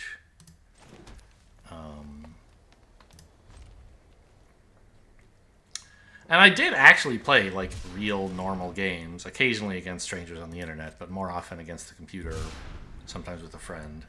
I remember, like, my crowning achievement was, the 2 of us teamed up against 3 computers and won. I think they were on the highest difficulty level, but I don't remember. Maybe not. I think it was insane, right? That was the highest one we played against that? I don't know. Anyway. Why am I talking about StarCraft 2? Leagues.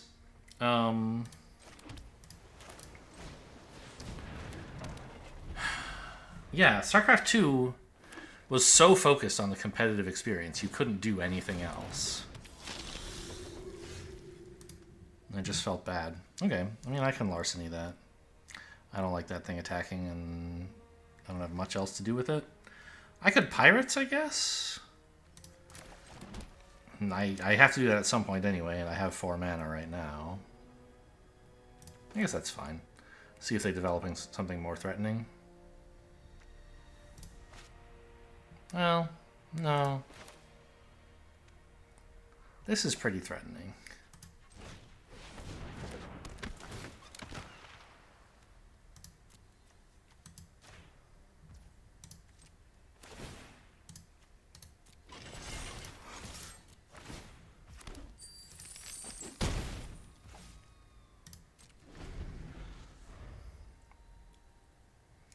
We might actually just get to develop this next turn if they don't play anything too big, right? Crew this, swing in again, and get a second treasure plus 5 lands for a 7-drop.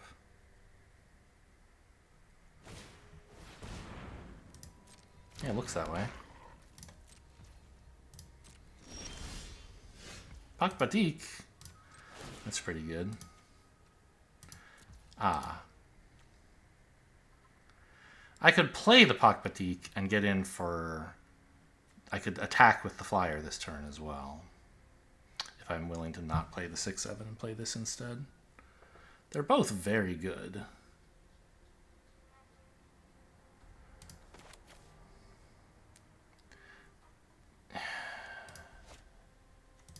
Yeah, let's just play the Pakbatik, I guess.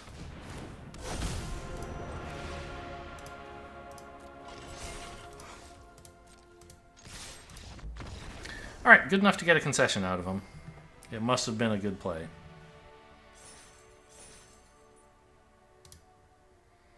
I mean, the match barely happened, but sure. I experienced endorphins, or...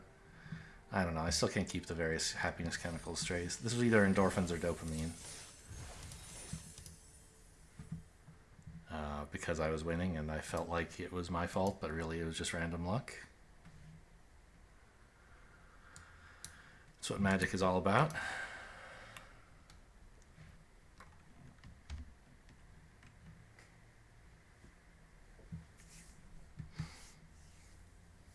Stochastic results with decisions that feel impactful. Oh, Huatli is the warrior poet. How nice to know. I have his final strike, and I guess he must be depicted on Poetic Ingenuity or something, maybe? Maybe not.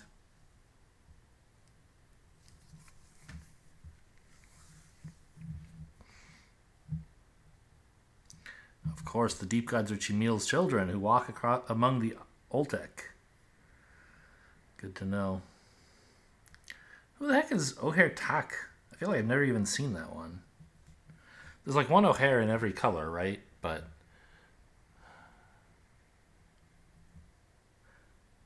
that one sounds white somehow, because, like, I don't know, maybe not. Pakpatik is the blue one. I don't remember the name of the green one, but it's that 6/5 dinosaur with trample.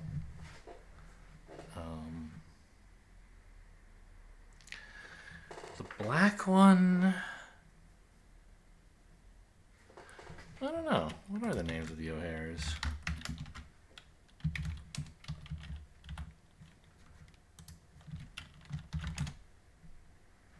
Well, there's only 4. There aren't 5. O'Hare Tak is white, though. 6 mana, 6/6 vigilance. Oh, right. It triples your creature tokens. And it returns to the battlefield if you attacked with 3 or more creatures. The red one is Axonil, which, like, it's a 4 mana, 4/4 trample. That makes your non-combat damage bigger. Not so great. I mean, a 4 mana, 4/4 trample is still fine. Unlike this hand, which, well, actually, I mean, I have Nikanzil and Final Strike. I can't even cast Nikanzil. I have Capybara. If I draw an island, it's a pretty good hand. If I don't, we don't really have much follow-up. I'll keep it. Capybara is fine. Even a 3rd forest would not be a disaster. But an island would be much better.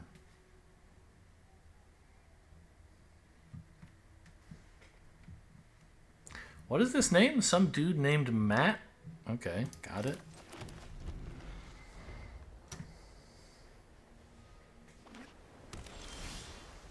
Okay, like I said, not a disaster.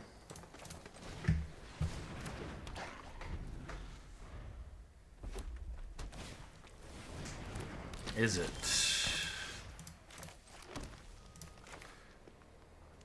Pretty good to draw that right now.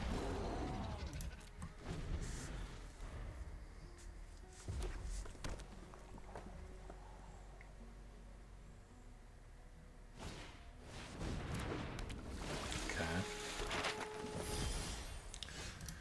Bleh.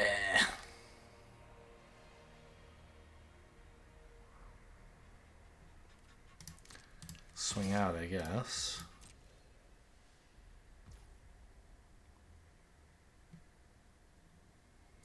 Kill the Waterwind Scout now, I think. Sure. You know, maybe I shouldn't have. It just does 1 extra damage, whereas if I wait, I can get them to waste their map token, maybe? Yeah, they were definitely going to do that. That was a mistake. I shouldn't have done that. Oh, no. Okay, but I mean, I have staggering size, right? So maybe that's fine. I also have Brackish Blunder, but I don't really want to use it right now, I don't think. So just play this and hold up staggering size.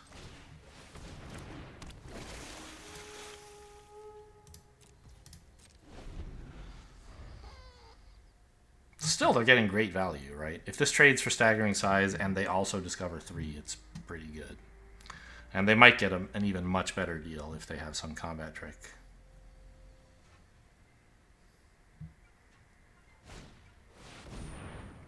Ooh. Okay, but that's fine. Because now I know the staggering size is going to hit.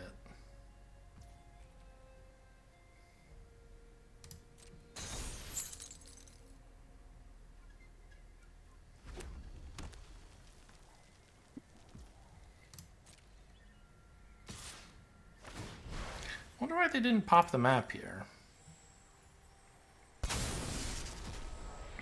They wanted to still have this as a blocker? I guess.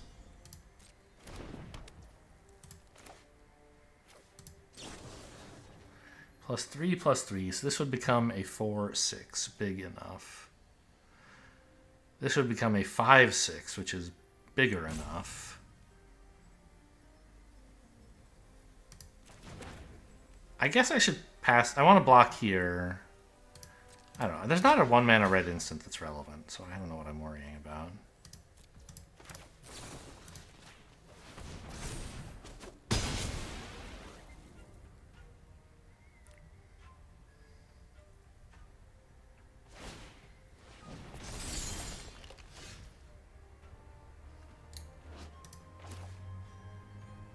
Oh, I forgot. This is still tapped. That's annoying.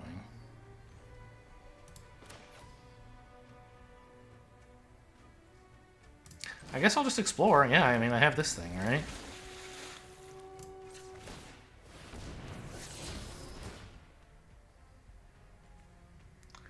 Onto the battlefield tapped. No thank you. I will just play it normally.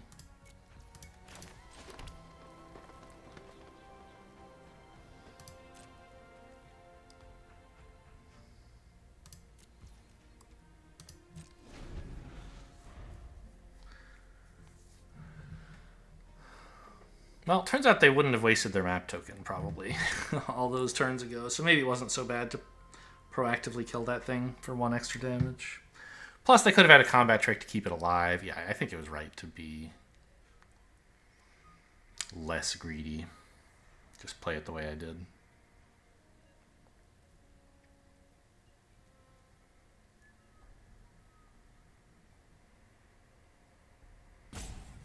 If they attack, I'm thinking no blocks, right?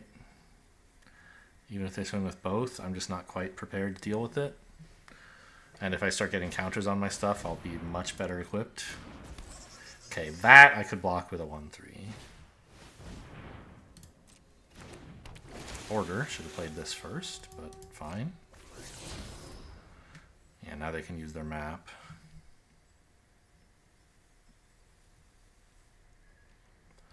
No, they already play land this turn? I don't think so.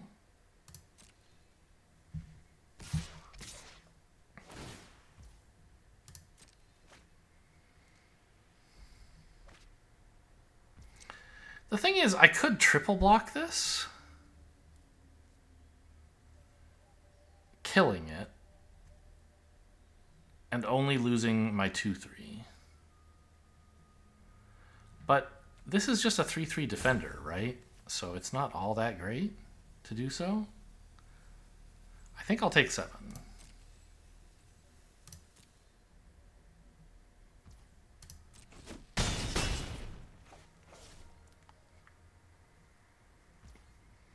I have much better blocks in the future. Okay. I mean, 2 reasonable options, right? Explore with this. Probably twice. Or maybe once and hold up Plunder. Or just play out a 7/7. I think their whole board folds to a 7/7, so let's just do that.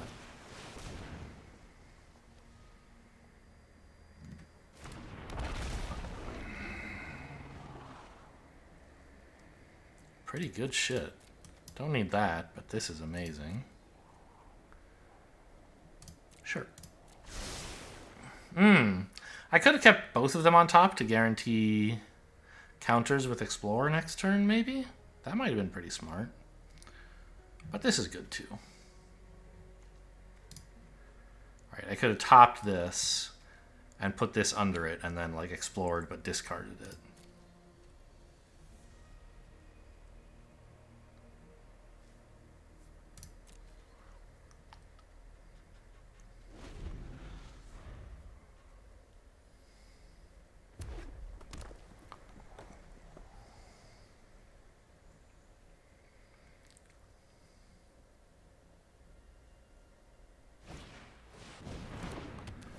Alright, that's a little annoying, but actually I have a 2/3 flyer coming up. So not that annoying, all things considered. Well, with Pirate Hat and these things, I mean, that could be a problem. So, I guess, yeah, I'll just Larcenist it, and then they won't have a flyer anymore?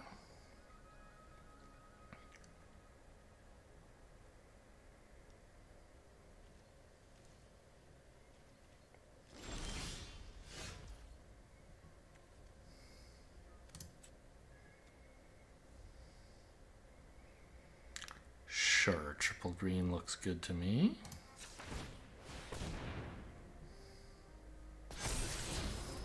Great card.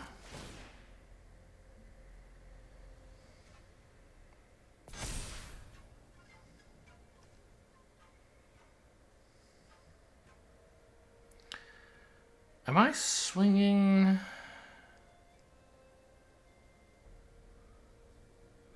With a 7/7? I could let this live for one turn, right? Just grow this again. And then this will be a 4/5 big enough to block here. I just have to take like 3 or 4 damage from this guy. Or 4 or 5, I guess. That should be okay. I think I want to do this. Although if I was attacking, I obviously should have done that first. Okay. Face up, I have no combat tricks, but I think it's still a good attack. Should have done it while I had mana, though. So I could Brackish Blunder to punish some trick. I don't mind that.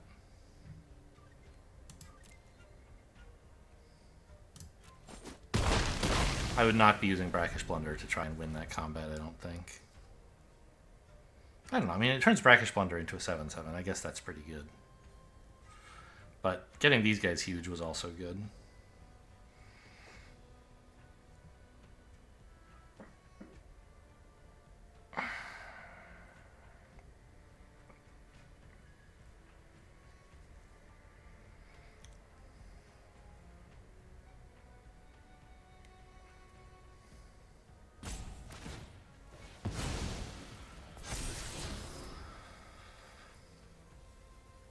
Okay. My big dude! Okay, that's sort of bad.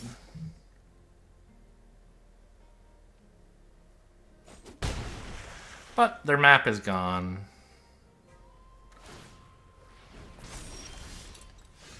And soon the flyer too, I think. They know this is coming. They don't know about this one.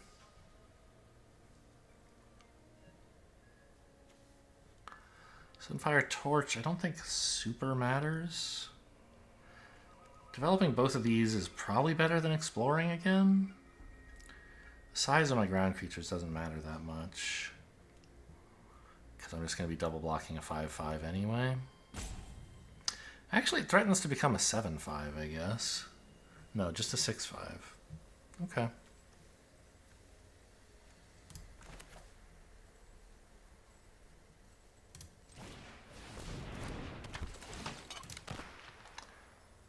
No creatures I control.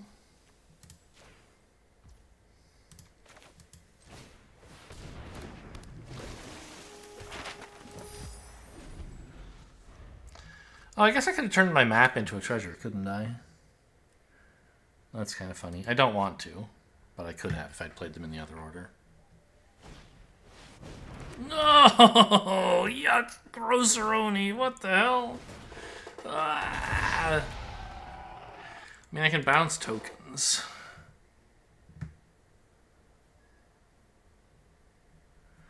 But this has just like so many tokens.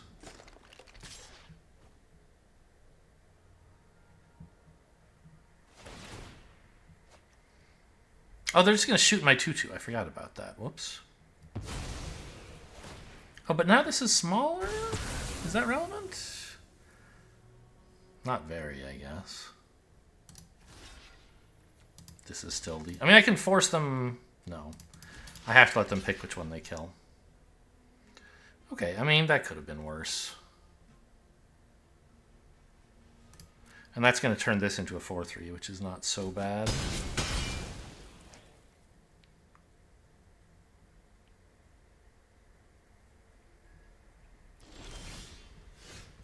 That's not an artifact. It does tap. Why is this in... Why do I know about this? Did they... They must have explored it off of this or something.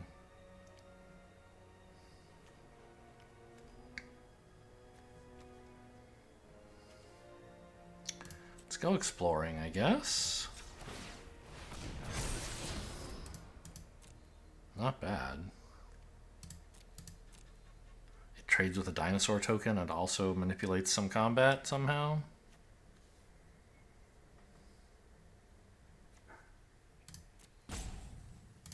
It's a little weak, but I guess I'll keep it.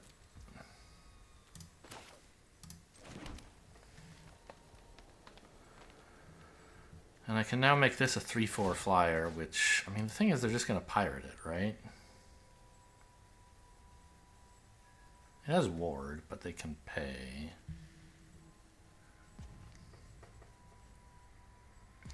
Yeah, maybe I don't commit to who I use the map on. Go exploring again.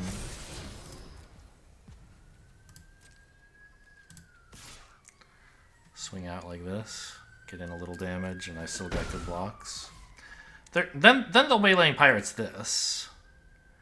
But that's sort of, like, not the end of the world, right?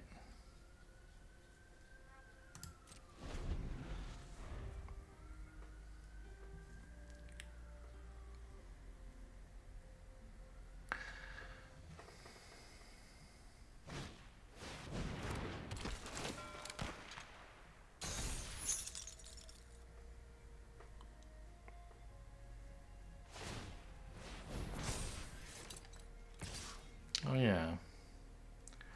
I mean, I realized at some point that they could put a pirate hat on that and that it would be awkward to block, but... I mean, this is never really doing much better than trading with one of those, right? So...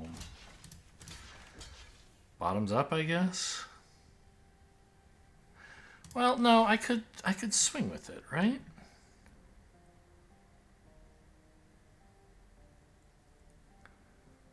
Take 4 here doesn't feel great. I actually should have popped the map while I could guarantee there was a spell on top. What am I thinking? Making this a 3/4 would be nice.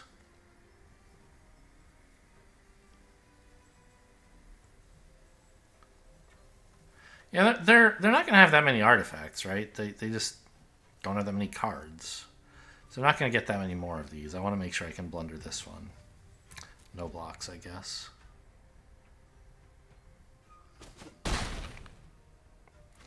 And actually, maybe I want to put the map here so I have another thing big enough so I can, like, block this or whatever. That makes sense.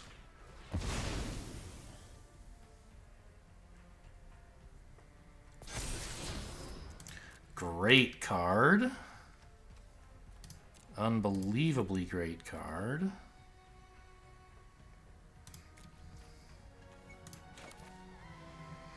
I think just do this now.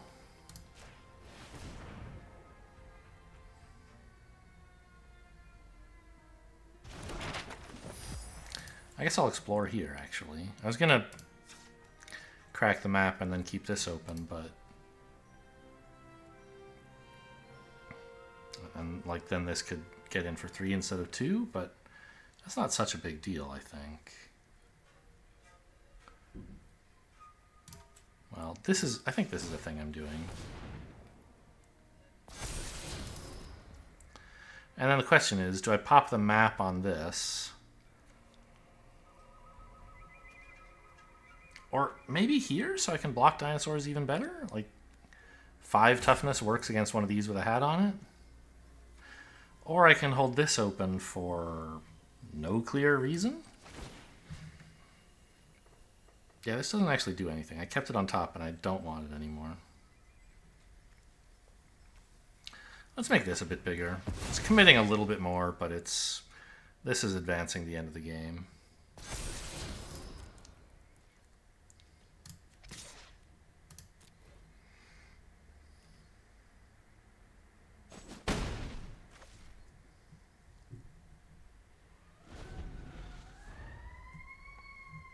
I keep forgetting they can just put a hat on this thing and then it trades.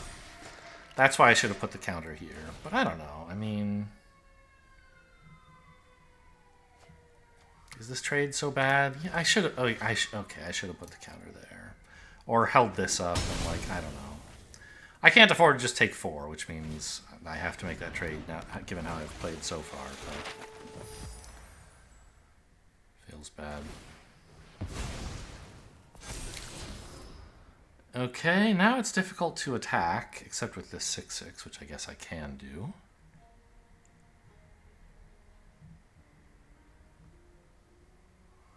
And this guy is suddenly scary. Is it not a pirate? No, it's a scout. Okay.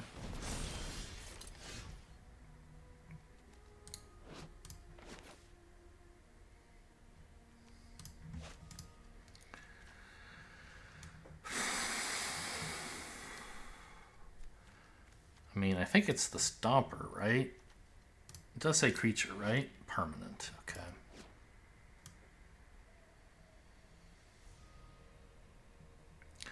Stomper costs a lot of mana. I could pick up Nikanzil and then like my explorers would be better. But I don't know. I can't really afford to cast it this turn anyway. Might as well discover 4 pre-combat, I guess. Nah. Why let them see what I'm gonna discover?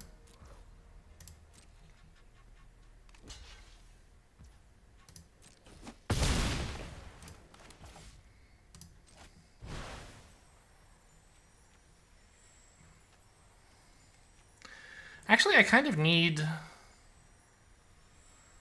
more flying damage. Maybe? No. If they attack with this, I have threats of like a lot of damage. I don't know. This is going to be 4 damage once. I don't know. I guess I can't really.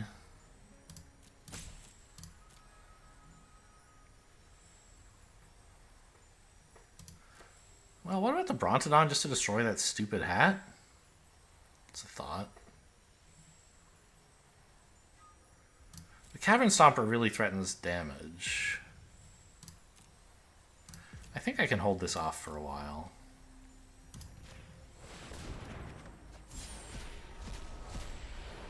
Chart a course post-combat like a genius.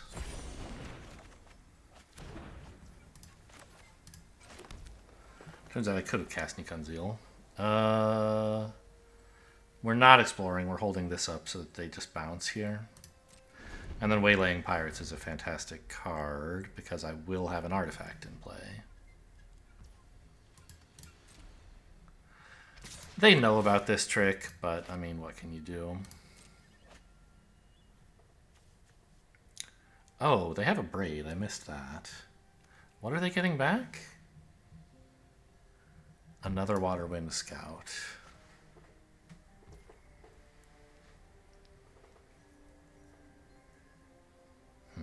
Actually, maybe that's not so great.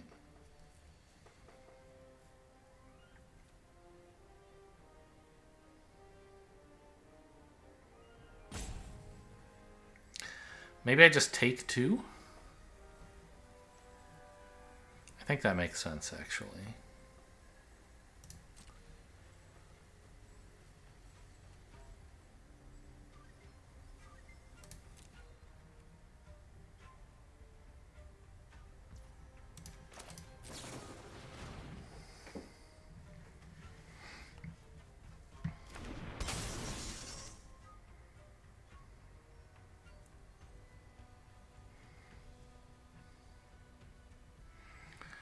And then I can chump it next turn.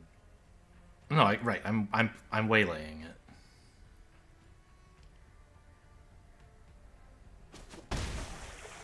I don't think they want to abrade my 1/2, do they? If they did, it would work out pretty well, actually.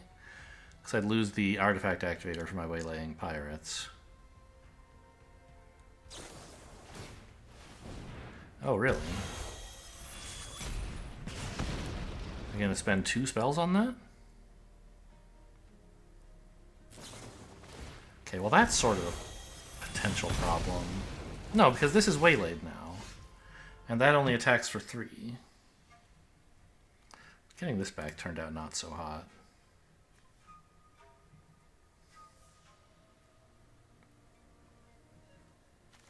Double abrade. What a play.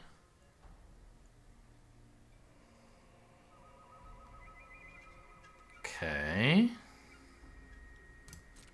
Swing for 6? Yeah, I can't afford to explore at all because I want to cast these 2 things.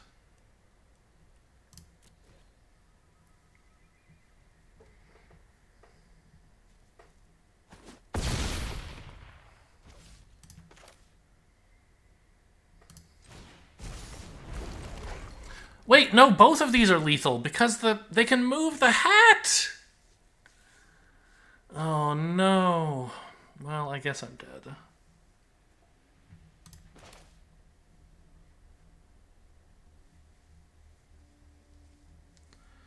If I had chumped, or if I had tried to trade, they would have abraded it. I would have taken 0. And they would have had 6 damage this turn. So it would be or 7, I guess, this turn. It would be the same. Except they'd have an abrade in hand. Still. Well, I could have gotten in for 1 more, it turns out. Close game.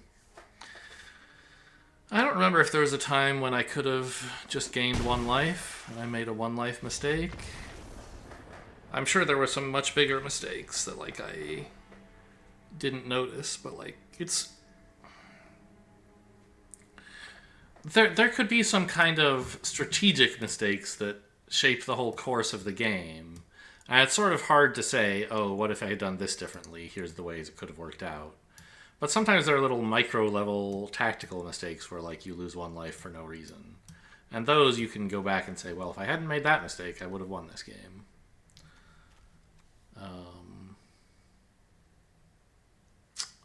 I guess one big mistake was attacking when I put the map token on my flyer, I think, instead of on my capybara.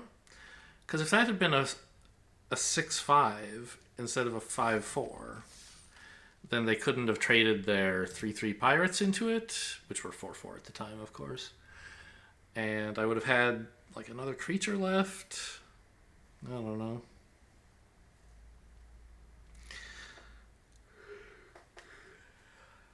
And the extra 1/1 power on my flyer didn't end up mattering that much. 1/1 counter, I should say.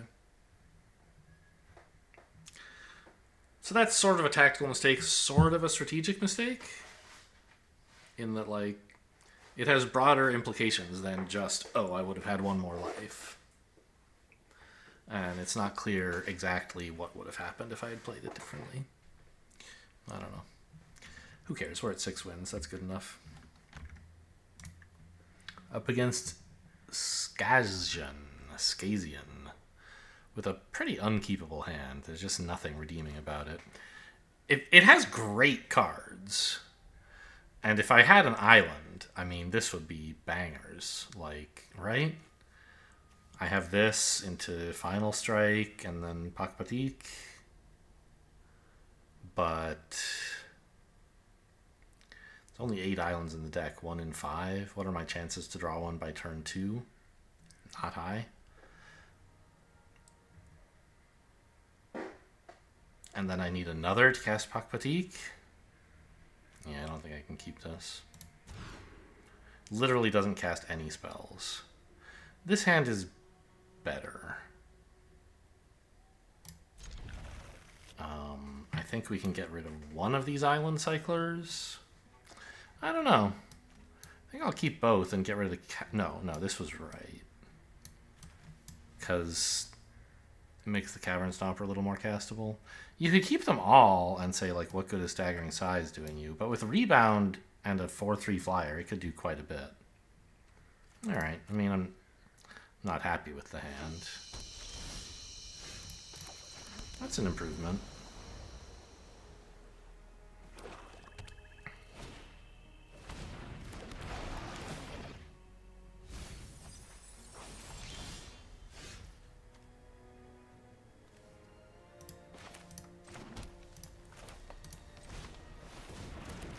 No need to island cycle yet, since we still have plenty of lands. Okay, probably not going to Larcenist a 1/1 Death Touch, but I mean, maybe it's worth it just to get something out on the board. Probably not. Larcenist a 3/3 is more appealing. I don't have any dinosaurs, by the way, just playing a 3/3. I mean, this isn't incredible or anything, but... actually... What if I island cycled and blocked the 1/1 with, yeah. That's better. Did I already play a land this turn? I did. It's this one. Entered this turn, yeah. So I can island cycle, later.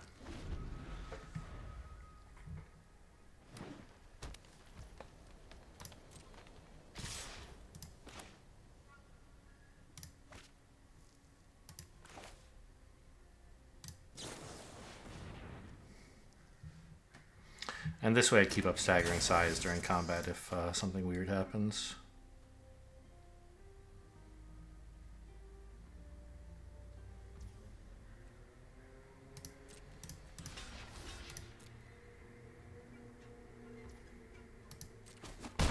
So dangerous to attack into a blue player with a 1/1 Death Touch. Because they all have this card.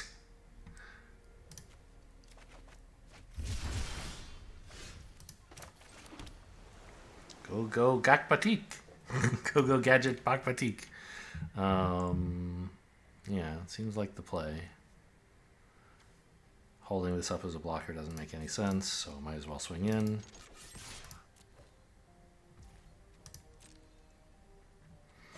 We're like uncomfortably low on life. When this thing swings in, I'll be at 13. It's already low enough to start fretting a little bit. Gonna kill this? Join the dead? They can't join the dead. No double black. Final strike? That'd be pretty good. They would have used that, though, during combat on their turn to not have this thing be a problem. So I don't think they have a kill spell. They could have 2-for-1 with the kill spell. Killed my guy and saved their guy. Well, they have Hauntly's Final Strike. They just didn't think it was worth it to kill my 1/2 and save their 1/1 Death Touch. They just decided, why not give your opponent some ramp instead? Okay, fine with me. I mean, yeah, you killed my 4/3 flyer. That's pretty cool. Oh, it's the other O'Hare. Okay, well, I think I'm going to have to steal that, if you don't mind.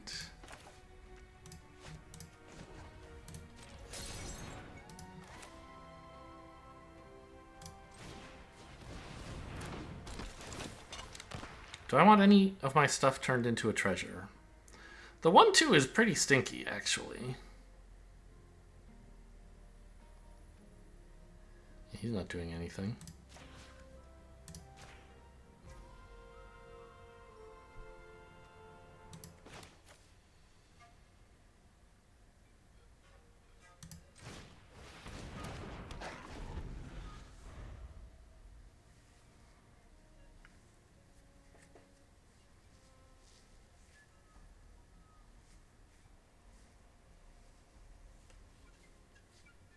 And I have big spells to cast, so the treasure is not going to go to waste.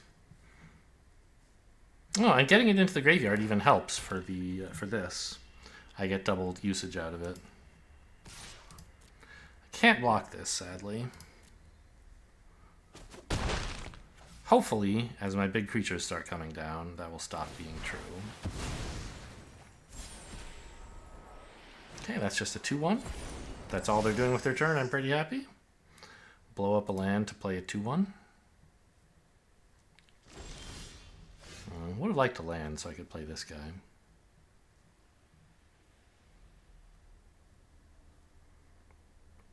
This is a spell, I guess. Could do something with that. Oh, I don't have enough. No, I do have enough green. This is a treasure. Haha.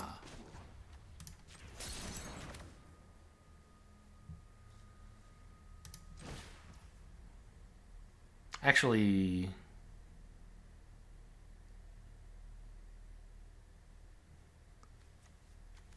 is there something I should be doing pre-combat? Or should I be doing this post-combat, I mean? I don't think it's going to matter.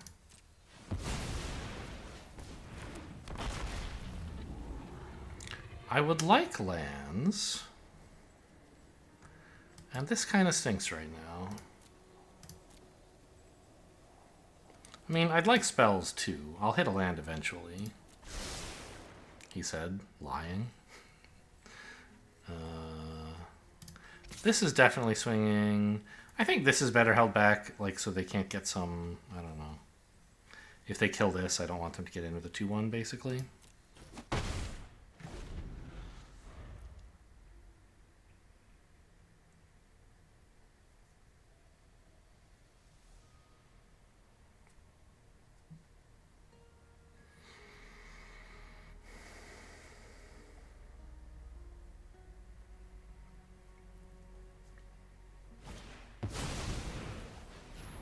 Okay. Staggering size, likely to be a thing we do soon. Or actually, even just this works, right?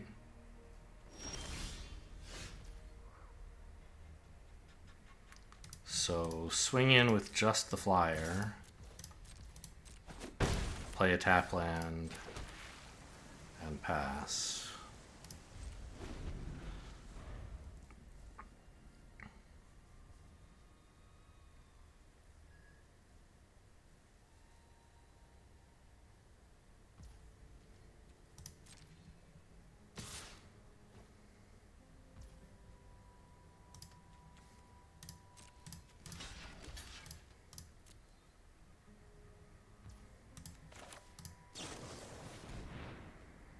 Every time, the blue player always has it.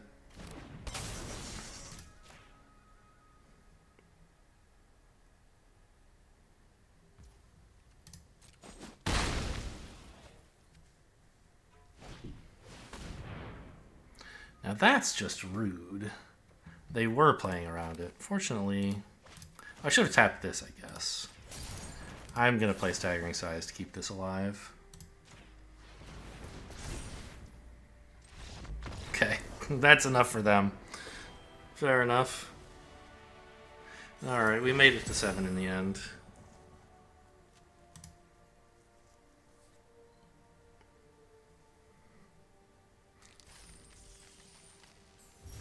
Well, I guess I should add this bad boy to decks, huh? What even is this? Simic Nothing? Like, there's no coherence. Oh, I didn't notice this. You guys can't see it because the overlay is not capturing. But they added a feature, I guess, to Untapped where just over the lands, there's a little thing you can mouse over and it tells you your chances to draw a land. Like on a given turn. You have a 20% chance to draw an island, 20% chance to draw a forest. I mean, that's pretty obvious, but I assume there's some way it shows up during the in-game overlay as well, like based on what's left in your deck. But sure, okay. It's cute. But, I don't know, I'm supposed to name my decks if I go 7 wins. It just seems like a fun little tradition. Name them and put them in the decks. I don't know. It is just like Simic Nothing. We had several large creatures, I guess. That was kind of cool. It's not really tempo. It's not really value. There's no ramp. Yeah, it's just Simic Nothing. Great. Add that to decks. And cash out. Hope you guys enjoyed. Thanks for watching, and I'll see you next time.